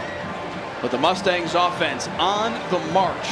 And Heckma Harrison looking for more here as we start the fourth. Mike Leslie, WFAA Plus has some matchups. I don't know if I can take this week in and week out, man. What do we do next week? Where are you taking me next week, Mike? We're heading to Mansfield next week, oh, man. I don't know if I can take it. Mansfield Summit, Midlothian Heritage next week. Another game that involves 2 teams in 5A Division II. Heritage jumping up to 5AD2, Summit dropping down to 5AD2. Preseason, Summit was a state title favorite because they were dropping down a level and it had so much success in 5AD1. They struggled a little to start the season, but they seem to have it rolling right now. Second down and goal to start the fourth. Polk with the handoff up the middle, met in the hole by Jack Sluter. Man, it's Parker Polk. That's what he does to you. And we've seen this happen all night, whether it's Watkins or C.J. Holmes. They just, the change of pace that they go with, and then they get Evan Baum on the outside with the ball in his hands, and at the last minute, he pitches, and it's just putting so much stress on this Panther defense to stay disciplined and then try to seal those edges. Another big third down here. Third and goal from the 7. Baum to the air. Looking back of the end zone. Leaping. Did he make that catch? They're going to say no, incomplete. Oh my gosh. Brady Wagner made a sensational play on the football, but they're going to say he came down just out of bounds. Oh my goodness, what a catch. He got a foot down. There's definitely a foot down inbounds. Look at that. That left foot comes down inbounds. That should be a touchdown. Now that's a catch. What are you doing? Brady Wagner with a sensational catch that will not stand. Again, no replay in Texas high school football unless it is the 12 state championship games. So they're forced to settle for the field goal here. Oh, I got to see that again. What? You know what? Man, that was outstanding. The field goal from Rhodes is good to make it 37-20, and that does make it a 3-score game, but look at this again. Hang time. Toe touch. Oh, that's 6. You can't. Oh, man. Oh. That is unbelievable. What an effort from Brady Wagner. I just want to say on behalf of the whole Wagner family, we're a little upset about that. You know, I'm going to be there unofficial spokesman right now. And oh, that's a tough one to take away from Brady. Man, hey, that's 6 right there, 22. I see you, baby. I know you did that. Put that one on the highlight tape no matter what. Yeah, that's a catch. That is a special, special grab.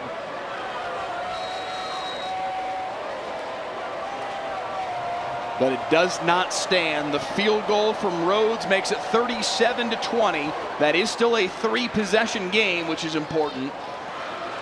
But now here comes Ulrich from inside his own 5. Look at it, Ulrich!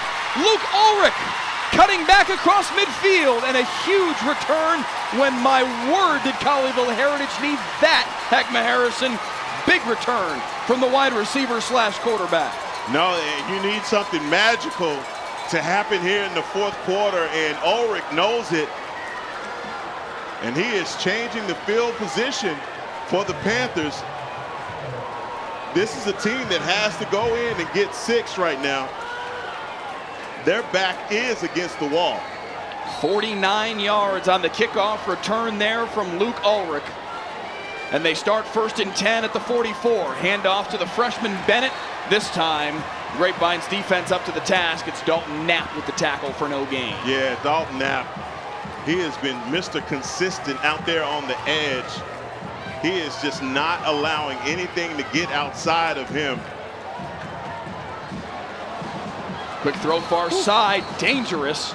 That will officially be ruled an incomplete pass as they tried to find Kai Pruitt. Boy, he is reading keys really quickly. And you're right, man, that is a dangerous pass. Beg your pardon, Gonzalez, the intended target. Pruitt was out there blocking. 3rd down and 10, very quickly, pump and go up the sideline. Picked off. Intercepted by Drew Nelson. That's the bandit. The bandit, Drew Nelson, reads that. We've seen him running with step for step with guys this entire night. That's a good job by the senior. 6'3", 170. Climbing the ladder and coming down with the interception versus Kai Pruitt. Drew Nelson making the play, and everything is coming up Mustangs tonight. And add that to the pile as they're able to draw the defensive tackle, Drayden Dressel, offside. Man, what a game. What a game this has been. A lot of back and forth. We talked about this rivalry and how the Mustangs hadn't won since 2018. You knew they wanted to get some get back here today. They didn't want to go another year being in the loss column. Handoff, Polk up the middle. Again, 2018, the last time that Grapevine won in this rivalry, as Polk's helmet was the one that went flying. He'll have to come off for a play. But Colleyville Heritage had won 10 of the last 12, 13 of the last 16 in this rivalry. But even Kurt Martin said it to us when we talked to him earlier this week, the head coach from Colleyville Heritage. He said this senior class from Grapevine is really talented. They're really special. He said they've been the class that Grapevine has been kind of looking forward to and building toward. And now they're able to kind of be the standard bearers for this program. Polk up the middle once again. I beg your pardon, this time it's Watkins on the carry. 34, not 4, and he's got enough for the first down. Yeah, Reed Watkins has been doing some of the dirty work as well. Think of all the running backs that they have, but I can't say enough about this offensive line. I mean, these guys up front have really been paving the way and making it happen, opening up these gaping holes. And again, whether it's been 3 or 4 yards here or there, they've been consistent at moving the chains. It's their ability to just maintain these possessions. I think they've only had 1 3 and out in this entire contest. Up the middle once again with Watkins. Give him 7 on the first play of the set of downs. And you talk about the strength of this Colleyville Panthers team is their defensive line. So that says a lot about the job that they're doing tonight. I mean, we got an opportunity to talk with Coach Martin. That's exactly what he said. You know, the strength of my team is my defensive line. I have a lot of experience up there. I've got a lot of big guys, big nasty guys up front, and man, they are taming this Panther defensive line. Mike Alexander said he felt like that was the game within the game. The Grapevine offensive line against the Heritage defensive line. He did. The Grapevine offensive line is moving bodies tonight. This time on the carry, it's to Montrez Dunn, and he's got the first down. Yeah, the game ball is going to have to go. If Mustangs can pull this victory out, the game ball is going to have to go to this offensive line, because they have been instrumental in opening up some of these holes and giving Baum a lot of the time that he's needed to get off some of these throws. 1st and 10 now at the 42, and now the clock starts to become a concern if you're Kirk Martin, down 3 scores, under 9 minutes to play. Handoff Watkins.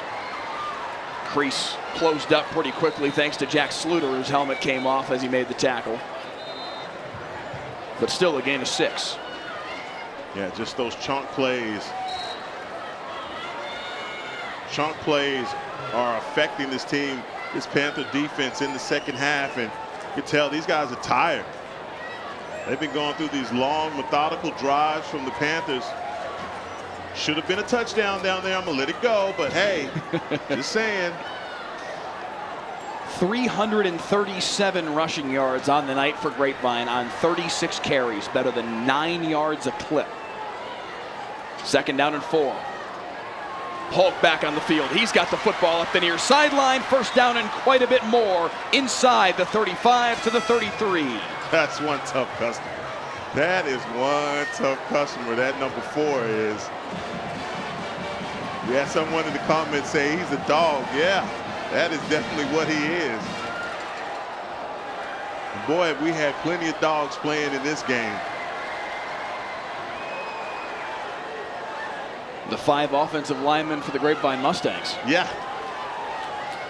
And if they are St. Bernards. Some big dogs, okay? 1st and 10 at the 33. Handoff Watkins. Sluter cut him down in the hole. Ooh. Watkins is saying to himself, boy, Sluter, you got lucky right there. Because if Sluter's not there to make that tackle, he is going to hit his head on the goalpost. Tell you what, Sluter has done a nice job. He's been coming up from his safety spot all night, and he's had a tough night because he's had to be there time and time again as this Grapevine run game has gotten rolling downhill. A lot of times he's been the only thing between Grapevine and a touchdown run. That time a gain of 3, 2nd down and 7. Polk with the handoff once again. Patient, gets through the hole, squirts through for 6. And you just see it, the way that it's happening. I mean, the way that they've been weighing on these guys. I love this Mustang offense, man. This is much advised. You know that they're going to come in. They're going to be tough. They're old school, man. They still huddle. How about that? They huddle. I love it. They huddle. How about that? A team after Heckma Harrison's heart. I love it, man. They huddle. Jeez. Nowadays, you just see all they do is just stand at the line of scrimmage and look to the sideline. I love to see it, man. That's old school in every way. 3rd down and a yard. Pushing through is Watkins to the secondary, to the end zone. 24 yards for Reed Watkins, and that might be the final nail in the coffin. And Max Livingston hoists Watkins up like a baby. I'm so proud of you. We talked about him hitting his head on the goalpost earlier. He knew he had daylight in front of him, and that's just patient running, and that's an offensive line that set everything up for the Mustangs, man. This is just an awesome display of offense. Hayden Rhodes on to tack one more on the board. 44-20 for Grapevine. 30 unanswered for the Mustangs, and 6 rushing touchdowns for Mike Alexander's football team. 3-13 in this rivalry since 2006. About to add a 4th tonight on Friday Night Football.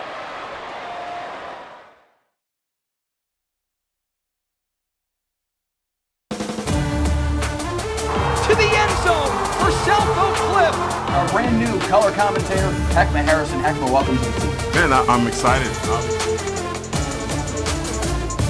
Touchdown, Randy Reed. Next week, 2 district title contenders in 5-5A Division II square off as Mansfield Summit hosts Midlothian Heritage. Next Friday at 7 on the WFAA YouTube channel and WFAA Plus.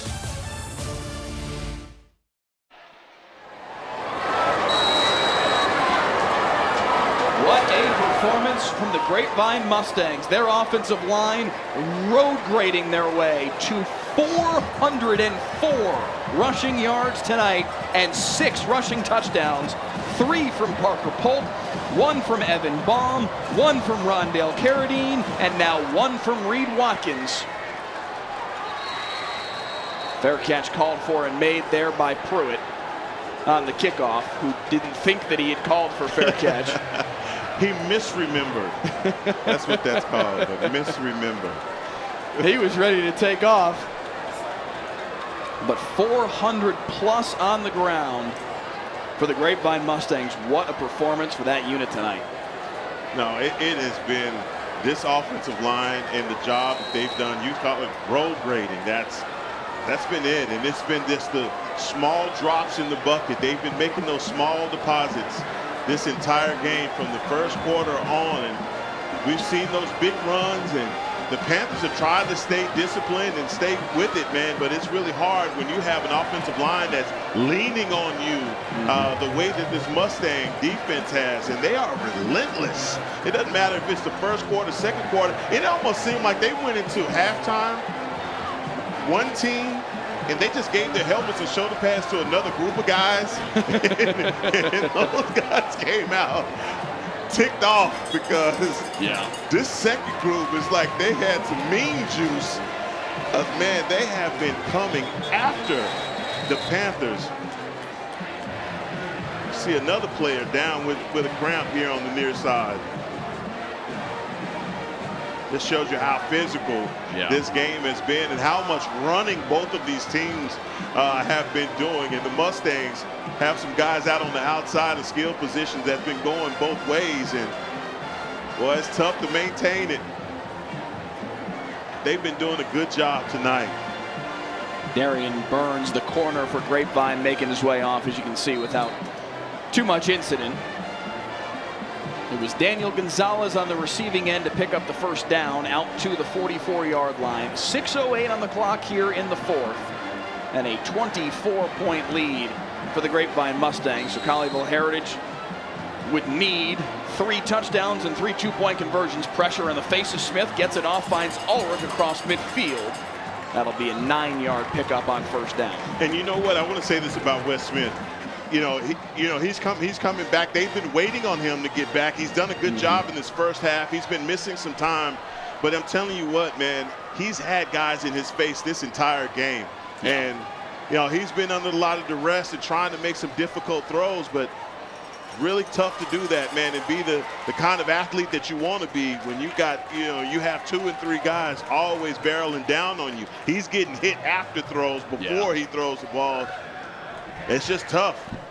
Kelleher on the carry there, down to the 35-yard line. 5.5 now here in the fourth. Quick throw far side, complete in the hands of Hayden Golden. He's got a seam. He's got a first down. That'll stop the clock momentarily as they change the sticks. Heritage has got to be in absolute fire drill mode. Another player down now here for Grapevine. The cramps have been extensive tonight. Major Hecht this time down after the play, the junior safety.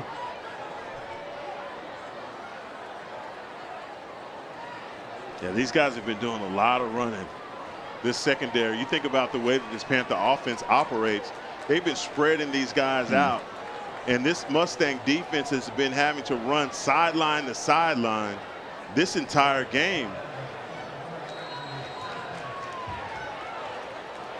Out of the stoppage, 1st and 10 at the 23. Wes Smith. Time evaporates again, and he's slung down. Tyler Mears with the sack. Yeah, this has been all night.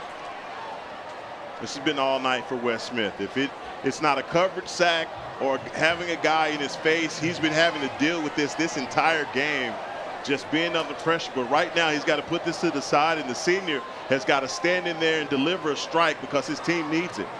End zone shot. Flag on the play, was intercepted by Drew Nelson, but we'll check the flag. Beg your pardon, it wasn't Nelson, it was Maddox Stanley with the interception. See what this is going to go against.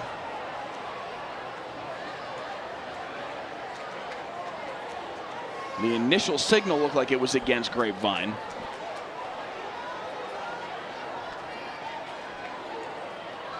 Bill Tilley and our Fort Worth crew sorting things out. It'll be a defensive holding. Well, they finally get a break. Especially considering it was 2nd and 18. Yeah. That's a free first down, even though it's only a 5-yard penalty. And that's the difference between high school and the pros, right? It's not a spot foul like in the pros. So if you're beat, hey, you grab onto that guy. You give up 5, yeah, you give up the first down, but you don't give up the touchdown. Ulrich on the quick screen. They got some blockers out in front of him. Look at Luke Ulrich. What an athlete. To the pylon. Touchdown, Colleyville Heritage.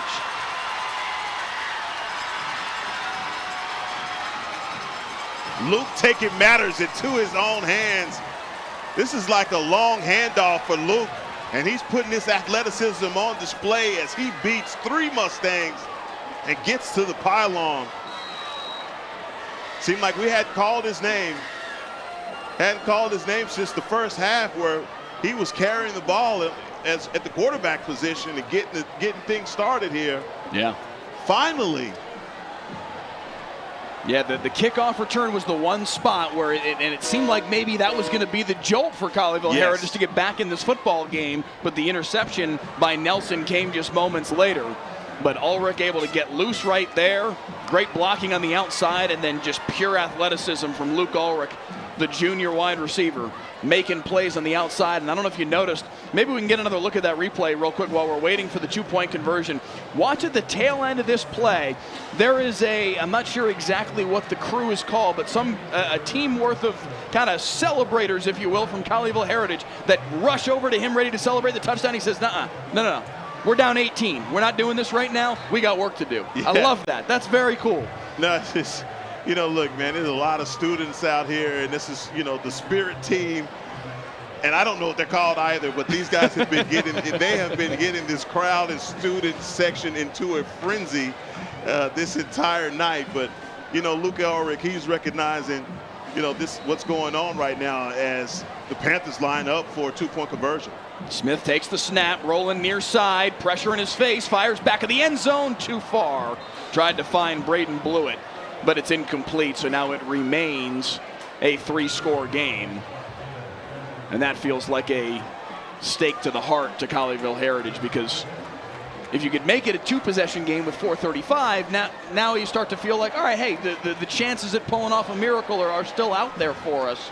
For it to still be a 3-score game, even though you found the end zone, that's tough to take. Yeah, at this point, 4:35, it would have to be literally a perfect storm of events in order to get you back in this game. So everything has gone right for the Mustangs as Luke Ulrich gets back into the end zone for the Panthers.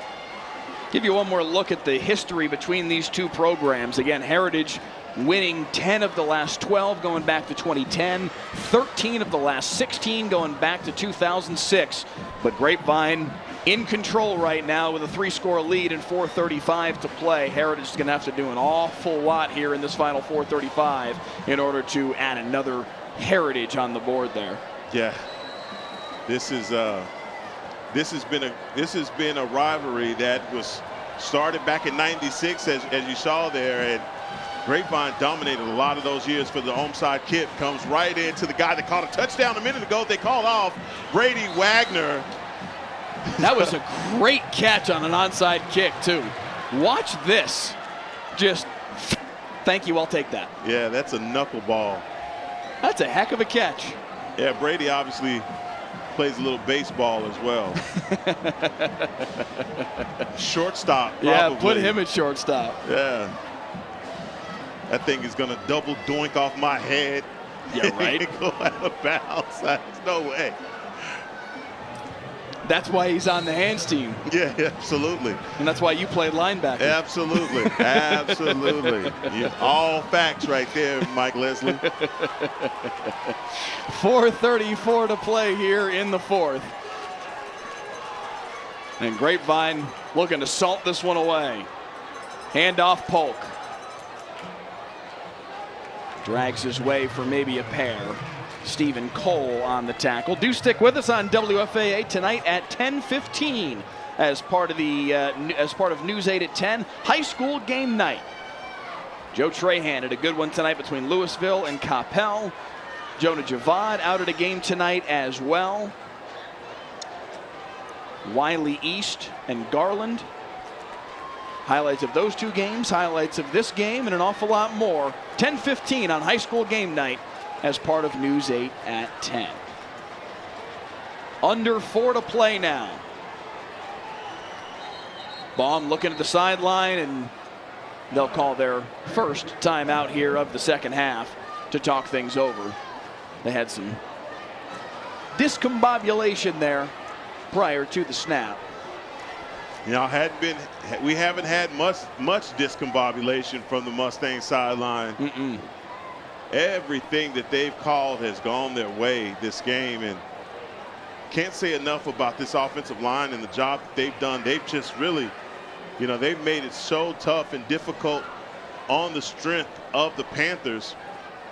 And, you know, look, with all of the injuries that this team has had to deal with, Coach Kurt Martin, he talked a lot about this team and just what they've been dealing with, getting guys back healthy, getting back in the rhythm that they have. These are two teams that come into tonight that have, you know, they had lost much, and the teams that they have lost to are some pretty doggone good teams. And so this is a good matchup. And hey, for both of them, these look like two playoff teams as well. So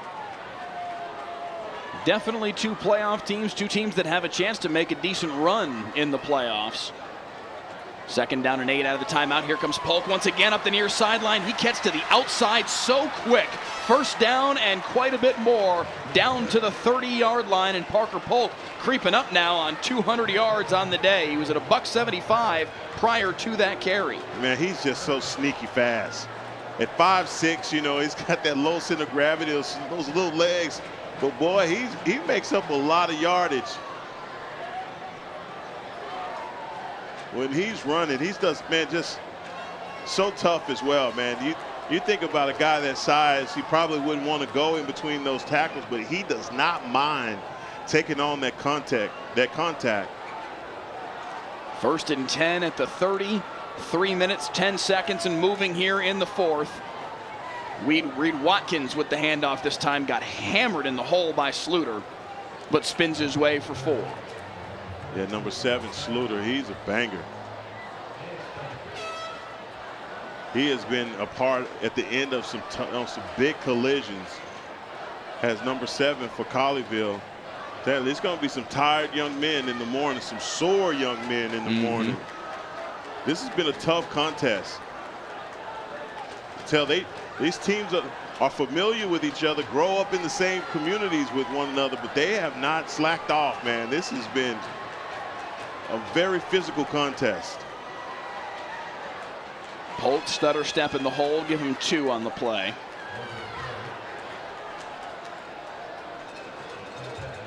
Grapevine on their way to their first win in the Battle of the Red Rail since 2018. Only their 4th win in this rivalry going back to 2006. I tell you what, I've had the fortune. I got my start here at Colleyville Heritage, so I've seen a lot of these contests between Colleyville and Grapevine. And you're right, they've had some quality teams and some guys come through here in this Colleyville program that have gone on to do some great things. And you know, the talent disparity is a little bit different than what it was back in the day. But it's good to see Grapevine come back and, you know, get back in this game. And this is, I would say this is a dominating performance tonight. Yeah. I mean, they scored 30 straight at one point. Down 20-14, and then rung up 30 consecutive points to take control of this football game. And now with a fresh first down off the carry from Reed Watkins, a couple of kneel downs away. No, we talked to Coach Mike Alexander, and it was just so great, that conversation that we had with him. And when he said, look, man, I know I don't have a bunch of Division I guys, you know. I got a bunch of guys that play for their school and play for their brothers. And that was all that was important. He said, when these guys graduate from high school, they're going off to be college students. A lot of them may not go off and play big-time college ball, but that's all right with them. They know that, and that's why they put so much pride into being the absolute best that they can be, and I've seen that. You know, football is the ultimate team sport, and what I've picked up from the Mustangs is that this is one big team. They play for one another. One final snap. Evan Baum with the kneel down, and the Grapevine Mustangs, 44-26 victors, back on top in the Battle of the Red Rail. Look at that celebration. You can't tell me that doesn't mean anything to these guys. It means a lot to them as they go to line up to shake hands. I love it. I absolutely love it. And this is what this is all about. This community coming together on a night like this. Man, Mike, this is as good as it gets, man, in high school football, man. Man, thank you for bringing me to the game. Parker Polk. Yeah. Parker Polk finishes with 195 rushing yards on 24 carries and 3 touchdowns, leading the charge for a dominant rushing performance from the Mustangs as a whole. 430 rushing yards on the day on 45 carries, 9.6 yards a clip, and 6 rushing touchdowns to win the Battle of the Red Rail for the first time since 2018, third time since 16, just the 4th time going back to 2006. And Evan Baum really deserves a lot of credit tonight. You know, we knew that you were going to come into this game and you're going to run a lot if you were Grapevine. That's something that we anticipated. I don't think what we didn't anticipate was their ability to pass the ball. Evan Baum stood in there and he delivered some shots. He did a great job of that. I mean, Rondell Carradine, they found something in this kid. We talk about the double move on that 55-yard catch that he had to end the first half. That was as good as I've seen. And then they, on the 3rd and 5 on the crossing route, again, Rondell Carradine picking up the first down. And that was something I think that the Panthers came in and hey, there is the Red Rail. And that it will be at Grapevine High School as they celebrate, and they hadn't had a lot of opportunities to have the Red Rail. They hoist it high in the air tonight. 44-26 victors. You make the point about Evan Baum. Not only what he did in the passing game, officially, statistically, he had 6 carries for 62 yards and a touchdown. He had the ball in his hands on every single snap and was making the decisions that helped them pick up yardage in this gun triple option that they run. He was the catalyst for all of this, setting up Parker Polk, setting up Rondell Carradine, setting up everything that they did on the offensive side of the ball, pitching it out to C.J. Holmes. They did a lot of really good stuff within this gun triple option that is so hard to defend. Good luck to anybody who's trying to slow this down going forward for Grapevine. No, I mean, you hit the nail on the head when you say that. And I can only go back to just the few negative plays that he had. He had some pitches in the first half that were thrown kind of low that created a turnover. Yeah. But then he rectified it. He came right back. He never wavered. His confidence was never low. And I'm telling you, Mike Alexander is the kind of coach that you want your son to play for because he is talking these young men up. And I just love the way that his defense came out and responded and supported. Even when Baum may have made a mistake, they put that defense out there, and these guys never wavered. This is a great team victory for the Grapevine Mustangs. Mike Alexander told us earlier this week he made the change to Bob DeBest, an offensive coordinator, specifically because they kept getting 3, sometimes 4 rounds deep in the playoffs and kept hitting that brick wall over and over and over again. And he said we were running an offense that was very similar to what a lot of our opponents were running, but in some circumstances they had more talent than we did. He said we had to change something that was going to allow us to get over that hurdle, and this gun triple option that's so hard to defend was that tweak that he wanted to make to say, hey, can this be the thing that takes us to another level?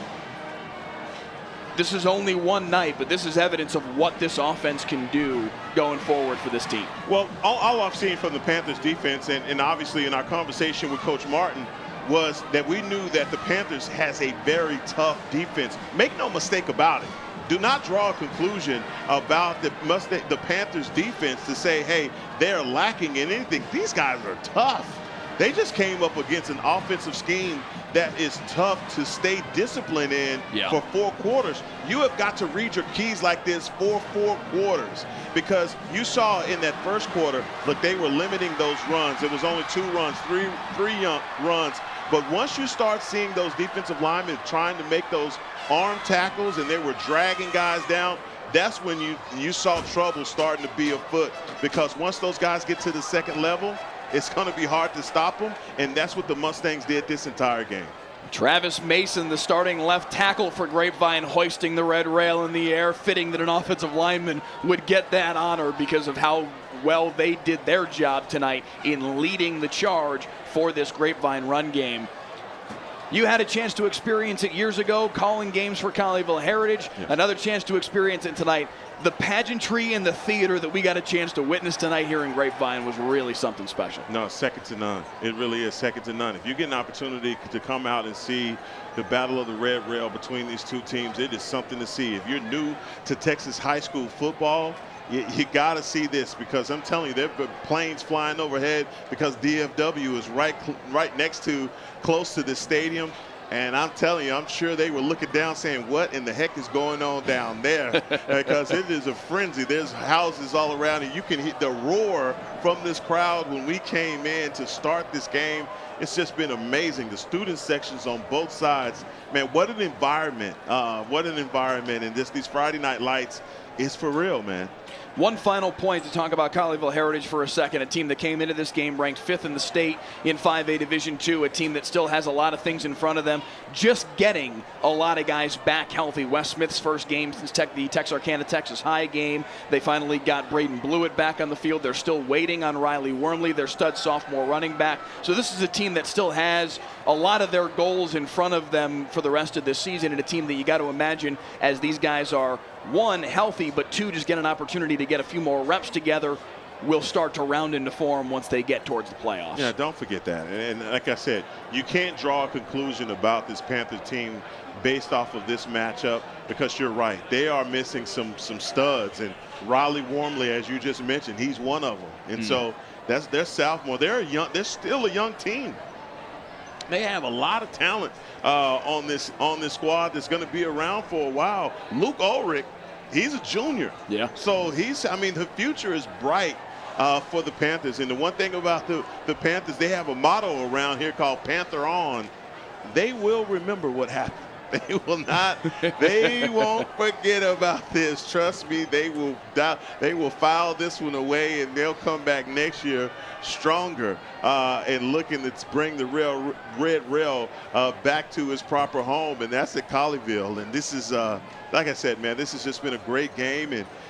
But for the Panthers, they just got to concentrate on getting healthy at this point, and hopefully, not a lot of injuries that I remember tonight, and that's a good thing for them. But I really, Wes Smith in his first game back, he had a great first half. It was just in that second half, man, he was up against a Mustang defensive line that just started to dominate and overwhelm his offensive line. But he stood in there and he made some quality throws. But you know what? He'll be better. He's already bigger at 6'5", 215 pounds. Man, this kid's going to be all right.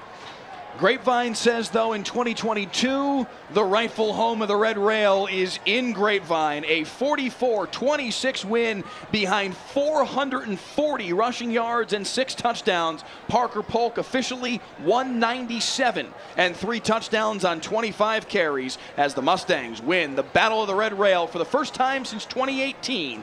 44-26. Next week on Friday Night Football, we stay in 5AD2. Mansfield Summit hosts Midlothian Heritage. Heritage ranked in the state. Summit looking for another deep playoff run this year. For our entire Friday Night Football crew, Director Clay Marshall, photographers Guy Opper and Graham Rainier, digital coordinators Nick Blackhall and Paul Wedding, our graphics coordinators Nick Blackhall and Emil Moralda, Heckma Harrison alongside, I'm Mike Leslie. So long from Grapevine. The final score one last time, 44-26. The Mustangs get the win and take home that Red Rail. All our Friday Night Football broadcasts stream live and are archived in perpetuity on the WFAA YouTube channel and on the WFAA Plus app. This has been a presentation of WFAA TV.